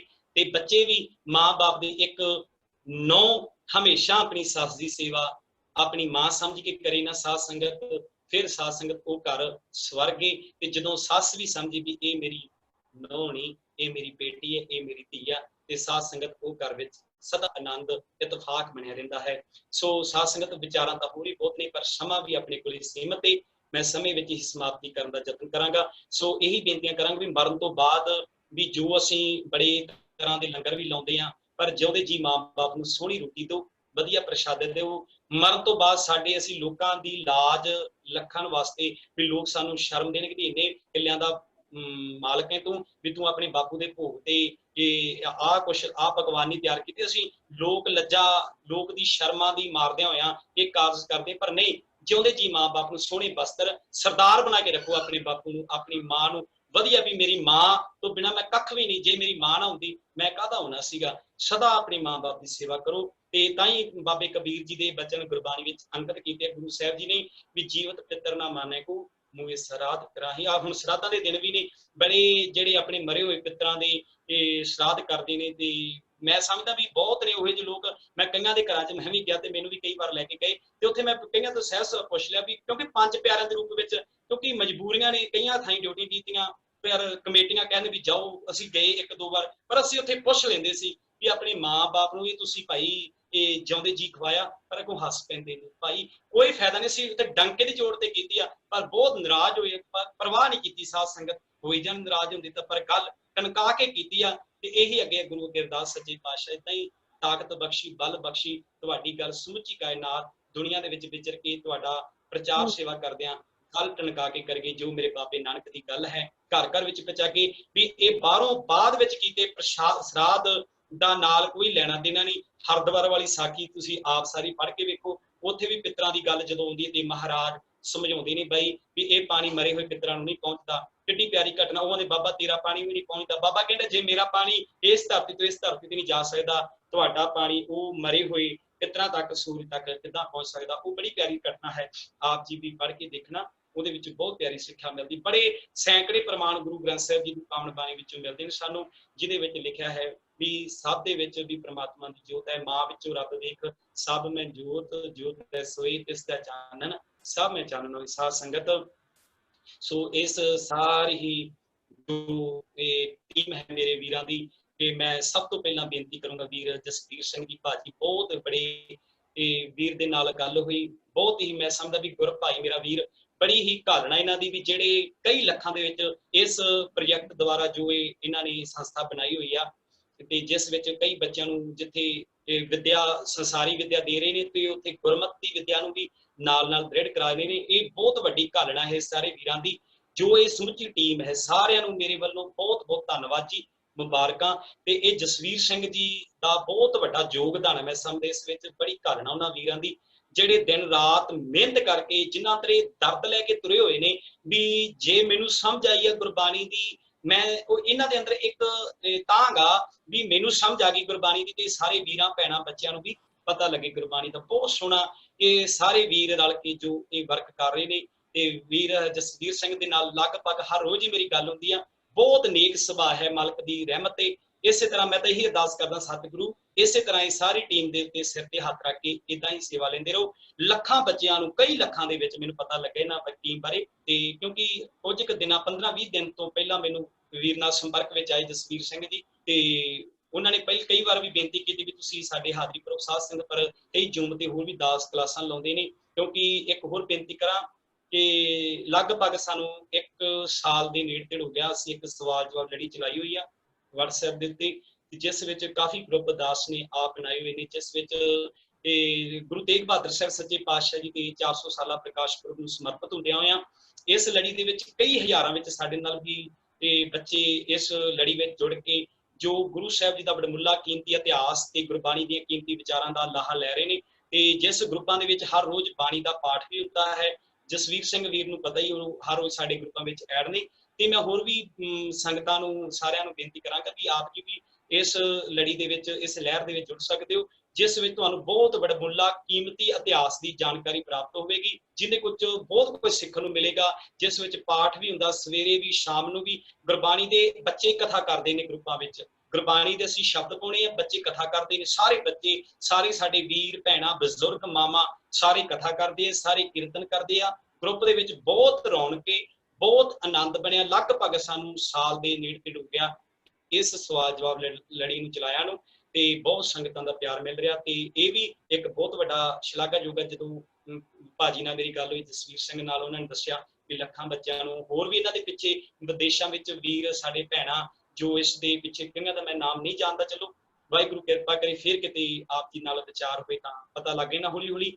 ਤੇ ਬਹੁਤ ਮੈਂ ਸਮਝਦਾ ਵੀ ਸਾਰੀ ਟੀਮ ਦਾ ਹੀ ਇਹ ਬਹੁਤ ਵੱਡਾ ਕਾਰਜ ਹੈ। ਮੇਰੇ ਕੋਲ ਸ਼ਬਦ ਨਹੀਂ ਜਿਨ੍ਹਾਂ ਸ਼ਬਦਾਂ ਦੇ ਨਾਲ ਮੈਂ ਸਾਰੀ ਸੰਗਤ ਦਾ ਧੰਨਵਾਦ ਕਰਾਂ। ਸੋ ਗੁਰੂ ਕਿਰਪਾ ਕਰੇ ਸਾਡੇ ਸਾਰਿਆਂ ਦੇ ਸਿਰ ਤੇ ਹੱਥ ਰੱਖ ਕੇ ਗੁਰੂ ਮਾਲਕ ਜੀ, ਤੇ ਜਿਵੇਂ ਪਾਤਸ਼ਾਹ ਦੀ ਬਾਣੀ ਦੇ ਬੜੇ ਪਿਆਰੇ ਬੱਚੇ ਨੇ, ਜਿਤ ਮਾਰਗ ਤੋਂ ਫੇਰ ਸੁਆਮੀ ਜਿਤ ਮਾਰਗ ਹਮ ਜਾਤੇ। ਗੁਰੂ ਜੀ ਜਿੱਦਾਂ ਨੂੰ ਚੰਗਾ ਲੱਗਦਾ ਸਾਡੇ ਸਾਰਿਆਂ ਤੋਂ ਸੇਵਾ ਲੈ ਰਹੇ ਨੇ। ਜਿੱਥੇ ਕਿਤੇ ਵੀ ਗੁਰੂ ਨਾਨਕ ਸਾਹਿਬ ਨੂੰ ਪਿਆਰ ਕਰਨ ਵਾਲਾ ਹੈ, ਸਾਰੇ ਆਪਣੀ ਯਤਨਾਂ ਅਨੁਸਾਰ ਸੇਵਾ ਨਿਭਾ ਰਹੇ ਨੇ। ਸੋ ਭਾਈ ਸਾਰੀ ਸੰਗਤ ਦਾ ਬਹੁਤ ਬਹੁਤ ਧੰਨਵਾਦ, ਸਾਰੇ ਵਿਦਿਆਰਥੀਆਂ ਦਾ ਧੰਨਵਾਦ, ਕੋਟਾਨ ਕੋਟ ਧੰਨਵਾਦ ਸ਼੍ਰੀ ਗੁਰੂ ਗ੍ਰੰਥ ਸਾਹਿਬ ਮਹਾਰਾਜ ਸੱਚੇ ਪਾਤਸ਼ਾਹ ਜੀ ਦਾ, ਜਿਨ੍ਹਾਂ ਦੀ ਕਿਰਪਾ ਸਦਕਾ ਆਪਾਂ ਸਾਰੇ ਇਸ ਮਾਧਿਅਮ ਤੇ ਜੁੜ ਕੇ ਗੁਰੂ ਜੀ ਦੀ ਪਾਵਨ ਬਾਣੀ ਦੇ ਵਿਚਾਰਾਂ ਦੇ ਨਾਲ ਸਾਂਝ ਪਾਉਣ ਦਾ ਯਤਨ ਕੀਤਾ। ਦਿਓ ਅਸੀਸ ਵਿਚਾਰਾ ਕਰਨ ਦੀ ਜਾਚ ਆ ਜਾਵੇ, ਭੁੱਲਾਂ ਚੁੱਕਾਂ ਦੀ ਖਿਮਾ ਜੀ, ਗੱਜ ਕੇ ਫਤਿਹ ਬੁਲਾਓ, ਆਖੋ ਜੀ ਵਾਹਿਗੁਰੂ ਜੀ ਕਾ ਖਾਲਸਾ ਵਾਹਿਗੁਰੂ ਜੀ ਕੀ ਫਤਿਹ। ਇਹ ਸਨ ਵੀਰ ਮਨਪ੍ਰੀਤ ਸਿੰਘ ਜੀ ਜਲਾਲਾਬਾਦ ਤੋਂ। ਇਹਨਾਂ ਦਾ ਬਹੁਤ ਬਹੁਤ ਧੰਨਵਾਦ ਜੀ, ਜਿਨ੍ਹਾਂ ਨੇ ਬਹੁਤ ਸੋਹਣੇ ਤਰੀਕੇ ਦੇ ਨਾਲ ਬੱਚਿਆਂ ਦੇ ਸਮਝ ਵਿੱਚ ਆਉਣ ਵਾਲੀਆਂ ਗੱਲਾਂ ਬੱਚਿਆਂ ਨਾਲ ਸਾਨੂੰ ਸਾਰਿਆਂ ਨੂੰ ਸਮਝਾਉਣੀਆਂ ਕੀਤੀਆਂ ਜੀ। ਸੋ ਬਹੁਤ ਬਹੁਤ ਧੰਨਵਾਦ ਵੀਰ ਜੀਆਂ ਦਾ। ਬੱਚੇ ਵੀ ਚੈਟ ਦੇ ਵਿੱਚ ਬਹੁਤ ਧੰਨਵਾਦ ਲਿਖ ਰਹੇ ਆ, ਬਹੁਤ ਵਧੀਆ ਲੱਗਿਆ, ਬਹੁਤ ਵਧੀਆ ਲੱਗਿਆ ਇਸ ਤਰ੍ਹਾਂ ਲਿਖ ਰਹੇ ਨੇ। ਸੋ ਵੀਰ ਜੀ ਨੇ ਜਿੱਥੇ ਜਿਵੇਂ ਕਿਹਾ ਕਿ ਮਾਂ-ਬਾਪ ਨੂੰ ਵੀ ਬੇਨਤੀ ਹੈ, ਸੱਚਮੁੱਚ ਪਿੰਡਾਂ ਵਿੱਚ ਕੁਝ ਏਦਾਂ ਹੀ ਹੁੰਦਾ ਗਾ ਕਿ ਕਈ ਬਜ਼ੁਰਗ ਵੀ ਕਹਿੰਦੇ ਆ, ਮਾਵਾਂ ਕਹਿੰਦੀਆਂ ਕਿ ਮੈਨੂੰ ਤਾਂ ਜਦੋਂ ਮੈਂ ਮਰ ਗਈ ਕੀਰਤਪੁਰ ਲੈ ਕੇ ਜਾਇਓ, ਭਾਵ ਮੇਰੇ ਫੁੱਲ ਹੈ ਜਿਹੜੇ ਉਹ ਕੀਰਤਪੁਰ ਪਾਇਓ। ਜੀ ਕੋਈ ਸੋਝੀ ਰੱਖਦਾ ਤਾਂ ਉਹ ਇਹ ਜਾਂ ਲੋਈਆਂ ਵਾਲੀ ਗੱਲ ਹੈ ਜਾਂ ਹੋਰ ਵੀ ਕੋਈ ਜਿਹੜੀਆਂ ਵੀਰ ਜੀ ਨੇ ਕੀਤੀਆਂ ਨੇ, ਉਹ ਸਭ ਉਹਨਾਂ ਮਾਵਾਂ ਦੀ ਦੇਣ ਹੀ ਹੈ ਕਿ ਉਹਨਾਂ ਨੇ ਬਾਣੀ ਦੇ ਨਾਲ ਨਹੀਂ ਲਾਇਆ, ਇਹ ਲੋਈਆਂ ਦੇ ਮਗਰ ਹੀ ਲਾਇਆ ਕਿ ਆ ਲੋਈਆਂ ਪਾਉਣੀਆਂ, ਅਸੀਂ ਵੀ ਲੈ ਕੇ ਜਾਂਦੇ ਹਾਂ, ਅਸੀਂ ਵੀ ਉੱਥੇ ਅਸੀਂ ਸਾਡੇ ਪਾਈਆਂ ਸੀ, ਅਸੀਂ ਅੱਗੇ ਪਾਉਣੀਆਂ। ਭਾਵ ਇੱਦਾਂ ਦਾ ਇਹ ਸਿਲਸਿਲਾ ਜਿਹੜਾ ਮਾਈਆਂ ਤੋਂ ਜ਼ਿਆਦਾ ਸ਼ੁਰੂ ਹੋਇਆ। ਸੋ ਹੁਣ ਕਿਰਪਾ ਕਰਨ ਗੁਰੂ ਸਾਹਿਬ ਜੀ ਕਿ ਸਾਨੂੰ ਬਾਣੀ ਦੇ ਨਾਲ ਜੋੜ ਕੇ ਸੋਝੀ ਬਖਸ਼ਣ, ਅੱਗੇ ਤੋਂ ਅਸੀਂ ਨਾ ਆਪਣੀ ਆਉਣ ਵਾਲੀ ਪੀੜ੍ਹੀ ਨੂੰ ਕਹੀਏ ਕਿ ਸਾਡੇ ਤੇ ਲੋਈਆਂ ਪਾਉਣੀਆਂ।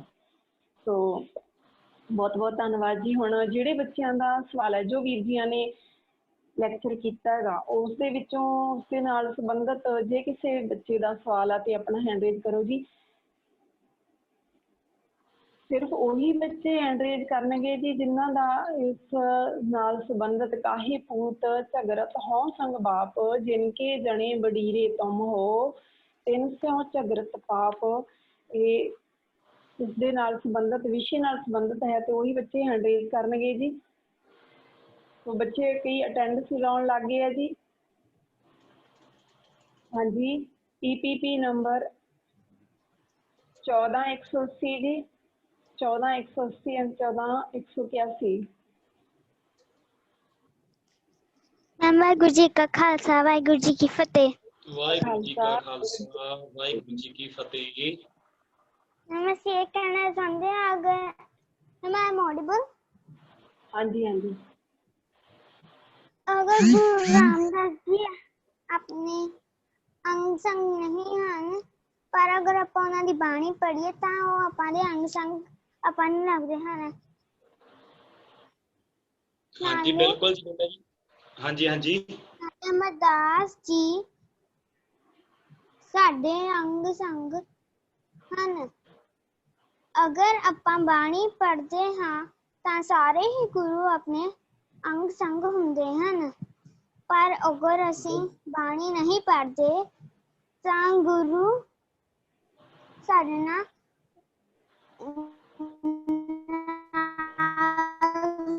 ਜਾਂਦਾ ਹੈ ਤੇ ਸਾਡੀ ਮੁਸੀਬਤ ਵਿੱਚ ਸਾਡਾ ਸਾਥ ਨਹੀਂ ਦਿੰਦਾ। ਪਰ ਅਗਰ ਆਪਾਂ ਬਾਣੀ ਪੜ੍ਹੀਏ, ਉਹਨਾਂ ਨੂੰ ਸਮਝੀਏ ਤਾਂ ਫਿਰ ਆਪਾਂ ਹਰ ਮੁਸੀਬਤ ਦਾ ਸਾਹਮਣਾ ਕਰ ਸਕਦੇ ਹਾਂ। ਵਾਹਿਗੁਰੂ ਜੀ ਕਾ ਖਾਲਸਾ ਵਾਹਿਗੁਰੂ ਜੀ ਕੀ ਫਤਿਹ। ਵਾਹਿਗੁਰੂ ਜੀ ਕੀ ਫਤਿਹ ਜੀ। बहुत बहुत धन्यवाद जी। राजविंदर सिंह जी, राजविंदर सिंह जी। जी वाहिगुरू जी का खालसा वाहिगुरू जी की फतेह। वाहिगुरू जी का खालसा वाहिगुरू जी फतेह जी। मेरा क्वेश्चन ਸੀ ਕਿ ਅਸੀਂ ਆਪਣੇ ਅੰਦਰੋਂ ਲਾਲਚ ਵਰਗੇ ਭੈੜੇ ਗੁਣ ਨੂੰ ਦੂਰ ਕਿਵੇਂ ਕਰ ਸਕਦੇ ਹਾਂ? ਹਾਂਜੀ, ਅਸੀਂ ਆਪਣੇ ਅੰਦਰੋਂ ਲਾਲਚ ਵਰਗੇ ਭੈੜੇ ਗੁਣ ਨੂੰ ਕਿਵੇਂ ਦੂਰ ਕਰ ਸਕਦੇ ਹਾਂ? ਲਾਲਚ ਵਰਗੇ ਭੈੜੇ ਔਗਣ ਨੂੰ ਜੀ ਬਸ ਇਦਾਂ ਵੀ ਗੁਰੂ ਦੀ ਜਦੋਂ ਸਿੱਖਿਆ ਨੂੰ ਧਾਰਨ ਕਰਾਂਗੇ ਜੀ, ਅਸੀਂ ਗੁਰੂ ਦੇ ਉਪਦੇਸ਼ ਨੂੰ ਜੀਵਨ ਵਿੱਚ ਕਮਾਵਾਂਗੇ, ਗੁਰੂ ਦੇ ਜਦੋਂ ਸਿੱਖਿਆਵਾਂ ਨੂੰ ਗੁਰਬਾਣੀ ਨਾਲ ਜੁੜਾਂਗੇ ਤੇ ਲਾਲਚ ਭਾਜੀ ਆਪਣੇ ਆਪ ਹੀ ਦੂਰ ਹੋ ਜਾਊਗਾ। ਜਦੋਂ ਅਸੀਂ ਗੁਰਬਾਣੀ ਨੂੰ ਉਹਨੂੰ ਮੰਨਾਂਗੇ ਨਾ, ਜਦੋਂ ਉਪਦੇਸ਼ ਨੂੰ, ਤੇ ਆਪਣੇ ਆਪ ਹੀ ਭਾਜੀ ਦੂਰ ਹੋ ਜਾਣਾ। ਧੰਨਵਾਦ ਵੀਰ ਜੀ ਦਾ। ਅੱਗੇ ਜੀ PPP ਨੰਬਰ 9605 ਜੀ, 9605। हाँ जी, EPP नंबर 9605 जी, हैंड रेज है ਤੁਹਾਡਾ। वीडियो ऑन करो अपनी। वाहिगुरू जी का खालसा वाहिगुरू जी की वाहिगुरू जी की फतेह। वाहिगुरू जी का खालसा वाहिगुरू जी की फतेह। Ma'am I am audible? Waheguru ji का खालसा वाहिगुरू जी की फतेह। वाहिगुरू जी, आज मेरा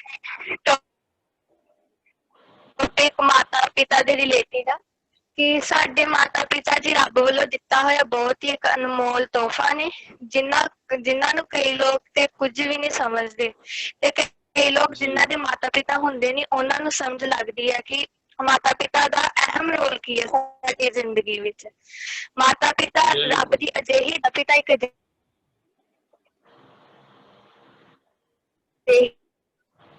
ਹੀ ਦੇਣਾ ਜਿਹੜੀ ਸਾਡੀ ਪੂਰੀ ਜ਼ਿੰਦਗੀ ਵਿੱਚ ਸਾਡਾ ਸਾਥ ਦਿੰਦੇ ਨੇ। हाँ जी, अगे EPP नंबर 11169 जी, EPP नंबर 11169 जी। ਵਾਹਿਗੁਰੂ ਜੀ ਕਾ ਖਾਲਸਾ ਵਾਹਿਗੁਰੂ ਜੀ ਕੀ ਫਤਿਹ ਵੀਰ ਜੀ। जी ਭੈਣ ਜੀ ਵੀਰ ਜੀ ਨੂੰ ਮੈਂ ਇੱਦਾਂ ਪੁੱਛਣਾ ਸੀ, ਜਿਵੇਂ ਵੀਰ ਜੀ ਨੇ ਸਾਨੂੰ ਗੱਲ ਸਮਝਾਈ ਹੈਗੀ ਆ ਵੀ ਜਿਵੇਂ ਜਿਉਂਦੇ ਜੀ ਤਾਂ ਮਾਂ ਪਿਓ ਦੇ ਨੂੰ ਨਾ ਤਾਂ ਕੱਪੜੇ ਟਾਈਮ ਤੇ ਦਿੱਤੇ ਜਾਂਦੇ ਹਨ ਨਵੇਂ ਜੀ, ਤੇ ਨਾ ਹੀ ਰੋਟੀ ਦੇ ਉੱਤੇ ਕਦੇ ਦੇਸੀ ਘਿਓ ਲੱਗ ਦਿੱਤਾ ਜਾਂਦਾ, ਤੇ ਮੌਤ ਮਰਨ ਦੇ ਸਮੇਂ ਉਹਨਾਂ ਦੇ ਨਈ ਤਰ੍ਹਾਂ ਦੇ ਵਸਤਰ ਪਾਏ ਜਾਂਦੇ ਆ ਜੀ, ਹੈ ਨਾ ਜੀ। ਤੇ ਉਹਨਾਂ ਦੇ ਅਰਥੀ ਤੇ ਮੇਬੀ ਘਿਓ ਜਿਹੜਾ ਦੇਸੀ ਘਿਓ ਹੁੰਦਾ ਉਹ ਵੀ ਪਾ ਦਿੱਤਾ ਜਾਂਦਾ ਜੀ ਐਂਡ ਤੇ। ਤਾਂ ਕੀ ਜਿਹੜਾ ਇਹ ਵਹਿਮ ਭਰਮ ਲੋਕਾਂ ਦੇ ਵਿੱਚ ਪਾਇਆ ਗਿਆ ਹੈ ਨਾ ਜੀ, ਲੋਕਾਂ ਨੂੰ ਇਹ ਗੱਲ ਦਾ ਵਹਿਮ ਆ, ਲੋਕ ਇਹ ਪਖੰਡ ਦੇ ਵਿੱਚ ਚੱਲਦੇ ਆ ਵੀ ਜੇ ਅਸੀਂ ਐਂ ਕਰਾਂਗੇ ਤਾਂ ਅਸੀਂ ਉਹੀ ਜਿਹੜੀ ਸੇਵਾ ਅਸੀਂ ਪਹਿਲਾਂ ਨੇ ਕੀਤੀ ਉਹ ਹੁਣ ਲੈ ਸਕਾਂਗੇ। ਤੇ ਕੀ ਇਹ ਗੱਲ ਸਹੀ ਹੈ ਜਾਂ ਗਲਤ ਹੈ ਜੀ ਜੋ ਲੋਕ ਸੋਚਦੇ ਹੈਗੇ ਆ? ਤੇ ਮੇਰੇ ਅਕੋਰਡਿੰਗ ਤਾਂ ਜੀ ਗਲਤ ਹੈ। ਤੇ ਇੱਕ ਮੈਂ ਵੀਰ ਜੀ ਨੂੰ ਇਹ ਪੁੱਛਣਾ ਸੀ, ਵੀਰ ਜੀ ਨੇ ਦੱਸਿਆ ਅਸੀਂ ਇਕੱਠਾ ਕਰਨ ਜਾਂਦੇ ਰਹਿੰਦੇ ਹਾਂ, ਤਾਂ ਹੁਣ ਤੱਕ ਵੀਰ ਜੀ ਤੁਹਾਨੂੰ ਕੀ ਲੱਗਦਾ ਤੁਸੀਂ ਕਿੰਨੇ ਕੁ ਲੋਕਾਂ ਨੂੰ ਇਹ ਗੱਲ ਸਮਝਾਈ ਹੈ ਜੀ, ਤੇ ਕਿੰਨੇ ਕੁ ਲੋਕ ਪੂਰੇ ਉਤਰੇ ਆ? ਤੇ ਕੀ ਤੁਸੀਂ ਵੀਰ ਜੀ ਆਪਣੀ ਲਾਈਫ ਦੇ ਵਿੱਚ ਇੱਦਾਂ ਕਦੇ ਕੀਤਾ ਜੀ ਵੀ ਤੁਸੀਂ ਕਿਸੇ ਦੇ ਮਰੇ ਤੇ ਫਲਾਣਾ ਕੱਪੜਾ ਜਾਂ ਏਦਾਂ ਨਾ ਪਾਇਆ ਹੋਵੇ ਜੀ? ਮੈਂ ਇਹ ਸਵਾਲ ਵੀਰ ਜੀ ਤੁਹਾਨੂੰ ਪੁੱਛਣਾ ਹੈ ਜੀ। ਸ਼ਾਇਦ ਉਹਨਾਂ ਦਾ ਕਨੈਕਸ਼ਨ ਟੁੱਟ ਗਿਆ ਹੋਵੇਗਾ। ਬੇਟਾ ਜੀ ਹੈ ਤੇ ਗਲਤੀ ਹੈ ਕਿ ਜਿਉਂਦੇ ਮਾਪਿਆਂ ਦੀ ਸੇਵਾ ਹੀ ਕਰਨੀ ਚਾਹੀਦੀ ਹੈ। ਬਾਅਦ ਵਿੱਚ ਕੋਈ ਫਲ ਨਹੀਂ ਹੈਗਾ ਵੀ, ਬਾਅਦ ਵਿੱਚ ਉਹਨਾਂ ਨੂੰ ਨਾ ਹੀ ਤੇ ਲੋੜ ਹੁੰਦੀ ਹੈ ਉਸ ਸਮੇਂ, ਤੇ ਨਾ ਹੀ ਉਸ ਦਾ ਕੋਈ ਮਹੱਤਵ ਹੈ, ਕੋਈ ਫਲ ਹੈ, ਕੋਈ ਪੁੰਨ ਹੈ। ਸਿਰਫ ਪਖੰਡਵਾਦ ਹੈ, ਤੇ ਪਖੰਡਵਾਦ ਵਿੱਚੋਂ ਆਪਾਂ ਨਿਕਲਣਾ ਹੈ ਗੁਰੂ ਦੀ ਬਾਣੀ ਨਾਲ ਜੁੜ ਕੇ। ਹਾਂਜੀ, ਸੋ ਹੁਣ ਸਮਾਂ ਬਹੁਤ ਹੋ ਗਿਆ ਜੀ, ਸਾਰੇ ਬੱਚਿਆਂ ਨੇ ਜਿਹੜੀ ਅਟੈਂਡੈਂਸ ਲਗਾ ਰਹੇ ਆ, ਅਟੈਂਡੈਂਸ ਲਗਾਓ ਜੀ ਆਪਣੀ। ਤੁਹਾਨੂੰ ਸਮਾਂ ਦਿੱਤਾ ਜਾ ਰਿਹਾ, ਫਟਾਫਟ ਆਪਣੀ ਅਟੈਂਡੈਂਸ ਲਗਾ ਲਵੋ। ਉਨੀ ਦੇਰ ਆਪਾਂ ਇੱਕ ਅੱਧਾ ਹੈਂਡ ਰੇਜ਼ ਹੈ ਜਿਹੜਾ ਹੋਰ ਲੈ ਲੈਂਦੇ ਹਾਂ। ਆਪਣੀ ਅਟੈਂਡੈਂਸ ਪੂਰੀ ਕਰੋ ਜੀ। ਮੱਖੂ ਜ਼ੋਨ ਤੋਂ ਹੈ ਜੀ, EPP ਨੰਬਰ ਪਤਾ ਨਹੀਂ, ਮੱਖੂ ਜ਼ੋਨ ਤੋਂ ਹੈ, MZ ਲਿਖਿਆ ਫੋਨ ਨੰਬਰ। EPP ਨੰਬਰ ਨਹੀਂ ਉਸਦਾ ਆ ਰਿਹਾ, ਮੱਖੂ ਜ਼ੋਨ ਆ ਰਿਹਾ EPP। ਹੈਂਡ ਰੇਜ਼ ਹੈ ਹਾਂਜੀ। ਵਾਹਿਗੁਰੂ ਜੀ ਕਾ ਖਾਲਸਾ ਵਾਹਿਗੁਰੂ ਜੀ ਕੀ ਫਤਿਹ ਜੀ। ਵਾਹਿਗੁਰੂ ਜੀ ਕੀ ਫਤਿਹ ਜੀ। ਸਭ ਤੋਂ ਪਹਿਲਾਂ ਮੈਂ ਵੀਰ ਜੀ ਦਾ ਬਹੁਤ ਧੰਨਵਾਦ ਕਰਨਾ ਚਾਹੁੰਦੀ ਜੋ ਉਹਨਾਂ ਨੇ ਸਾਨੂੰ ਇੰਨੀ ਵਧੀਆ ਸਿੱਖਿਆ ਦਿੱਤੀ, ਨੌਲੇਜ ਦਿੱਤੀ। ਤੇ ਮੈਂ ਇੰਨਾ ਕਹਿਣਾ ਚਾਹੁੰਦੀ ਹਾਂ ਕਿ ਉਸ ਇਨਸਾਨ ਨਾਲ ਤੁਸੀਂ ਕਦੇ ਵੀ ਨਾ ਦੋਸਤੀ ਕਰੋ ਜੋ ਆਪਣੀ ਮਾਂ-ਬਾਪ ਦੀ ਕੇਅਰ ਹੀ ਨਾ ਕਰਦਾ ਹੋਵੇ, ਕਿਉਂਕਿ ਜੋ ਆਪਣੇ ਮਾਂ-ਬਾਪ ਦੀ ਕੇਅਰ ਨਹੀਂ ਕਰਦਾ ਉਹ ਤੁਹਾਡੀ ਕਦੀ ਕੇਅਰ ਨਹੀਂ ਕਰ ਸਕਦਾ। ਵਾਹਿਗੁਰੂ ਜੀ ਕਾ ਖਾਲਸਾ ਵਾਹਿਗੁਰੂ ਜੀ ਕੀ ਫਤਿਹ। ਵਾਹਿਗੁਰੂ ਜੀ ਕੀ ਫਤਿਹ। ਹਾਂਜੀ, ਜੋ ਮਾਂ-ਬਾਪ ਦਾ ਨਹੀਂ ਬਣਿਆ ਹੋਰ ਕਿਹਦਾ ਬਣ ਸਕਦਾ ਹੈ। ਹਾਂਜੀ, ਅੱਗੇ EPP ਨੰਬਰ 11440 ਜੀ, 11440 EPP ਨੰਬਰ।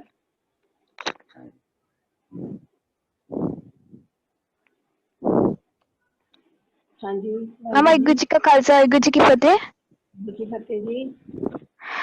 ਮੈਮ ਮੇਰਾ ਇੱਕ ਕੁਐਸਚਨ ਹੈਗਾ ਸੀ, ਜਿਵੇਂ ਕਿ ਸਰ ਨੇ ਇੱਕ ਟੌਪਿਕ ਲਿੱਤਾ ਸੀ ਵਿੱਚ ਸੇਵਾ ਦਾ। ਜਿਵੇਂ ਕੋਈ ਬੱਚਾ ਸੇਵਾ ਕਰਦਾ ਜਾਂ ਫਿਰ ਕੋਈ ਵੀ ਕੰਮ ਕਰਦਾ, ਉਹਦੇ ਵਿੱਚ ਦੋ ਭਾਵਨਾਵਾਂ ਹੁੰਦੀਆਂ ਵਾ, ਇੱਕ ਤੇ ਉਹਦੇ ਵਿੱਚ ਜਿੱਦ ਹੁੰਦੀ ਆ ਤੇ ਇੱਕ ਉਹਦੇ ਵਿੱਚ ਲਗਨ ਹੁੰਦੀ ਆ। ਮੈਂ ਚਾਹੁੰਦੀ ਹਾਂ ਕਿ ਸੇਵਾ ਤੇ ਲਗਨ ਵਿੱਚ ਮਤਲਬ ਮੈਨੂੰ ਕੋਈ ਫਰਕ ਹੈਗਾ ਤੇ ਦੱਸੋ। ਸੇਵਾ ਤੇ ਲਗਨ ਵਿੱਚ ਜੀ, ਜਿੱਦ ਤੇ ਲਗਨ ਵਿੱਚ। ਹਾਂਜੀ ਹੈ ਨੇ ਵੀ ਮਨਪ੍ਰੀਤ ਸਿੰਘ ਜੀ ਹੈਗੇ ਜੀ। ਹਾਂਜੀ, ਲਗਨ ਦੇ ਵਿੱਚ ਹੈ ਜੀ, ਜੇ ਲਗਨ ਦੇ ਨਾਲ ਸੇਵਾ ਕੀਤੀ ਜਾਂਦੀ ਹੈ ਫਿਰ ਲਗਨ ਦੇ ਨਾਲ ਸਾਡੀ ਹਉਮੈ ਦੂਰ ਹੁੰਦੀ ਆ, ਹੰਕਾਰ ਨਹੀਂ ਹੁੰਦਾ। ਜਦੋਂ ਅਸੀਂ ਆਪਣੀ ਜਿੱਦ ਦੇ ਨਾਲ ਕਰਦੇ ਹਾਂ ਜਾਂ ਏਦਾਂ ਸੇਵਾ ਉਹੀ ਕਰਦੇ ਹਾਂ ਵੀ ਆਪਣੇ ਮਨ ਦੀ ਮਰਜ਼ੀ ਨਾਲ ਸੇਵਾ ਕਰਦੇ ਹਾਂ, ਤਾਂ ਉਹ ਸ਼ਾਇਦ ਪ੍ਰਵਾਨ ਨਾ ਹੋਵੇ। ਮਨ ਦੀ ਮਰਜ਼ੀ ਨਾਲ ਨਹੀਂ, ਗੁਰੂ ਦੀ ਮਰਜ਼ੀ ਨਾਲ ਸੇਵਾ ਕਰਨੀ ਹੈ, ਜੋ ਗੁਰੂ ਜੀ ਦੀ ਦੱਸੀ ਹੋਈ ਸੇਵਾ ਹੈ। ਹੁਣ ਜਿਵੇਂ ਸੇਵਾ ਦਰਖਤਾਂ ਦੀ ਸੇਵਾ ਹੈ, ਤਾਂ ਦਰਖਤਾਂ ਦੀ ਸੇਵਾ ਆਪਾਂ ਨੂੰ ਆਮ ਸੇਵਾ ਕੀ ਹੈ, ਦਰਖਤਾਂ ਨੂੰ ਲਾਉਣਾ, ਦਰਖਤਾਂ ਨੂੰ ਪਾਣੀ ਦੇਣਾ। ਤੇ ਜੇ ਮਨ ਦੇ ਪਿੱਛੇ ਸੇਵਾ ਕਰਦੇ ਜਿਹੜੇ ਲੋਕ, ਮਨ ਦੇ ਪਿੱਛੇ ਉਹ ਕੋਈ ਦਰਖਤਾਂ ਤੇ ਕੱਪੜੇ ਪਾ ਦਿੰਦਾ ਹੈ, ਕੋਈ ਦਰਖਤਾਂ ਤੇ ਤੇਲ ਪਾ ਦਿੰਦਾ ਹੈ, ਕੋਈ ਦਰਖਤਾਂ ਤੇ ਖੰਮਣੀਆਂ ਬੰਨਦਾ, ਇਹ ਕੀ ਹੈ ਜੀ, ਇਹ ਗੁਰਮਤਿ ਉਲਟ ਹੈ। ਇਹ ਆਪਣੇ ਮਨ ਦੀ ਮਰਜ਼ੀ ਹੈ, ਪਰ ਇਹਦੇ ਨਾਲ ਕੋਈ ਫਲ ਨਹੀਂ, ਕੋਈ ਸੇਵਾ ਨਹੀਂ, ਕੋਈ ਪੁੰਨ ਨਹੀਂ। ਅਸੀਂ ਆਪਣੀ ਸੇਵਾ ਗੁਰੂ ਦੇ ਦੱਸੇ ਅਨੁਸਾਰ ਕਰਨੀ ਹੈ, ਗੁਰਮਤਿ ਅਨੁਸਾਰ ਸੇਵਾ ਕਰਨੀ ਹੈ ਜੀ।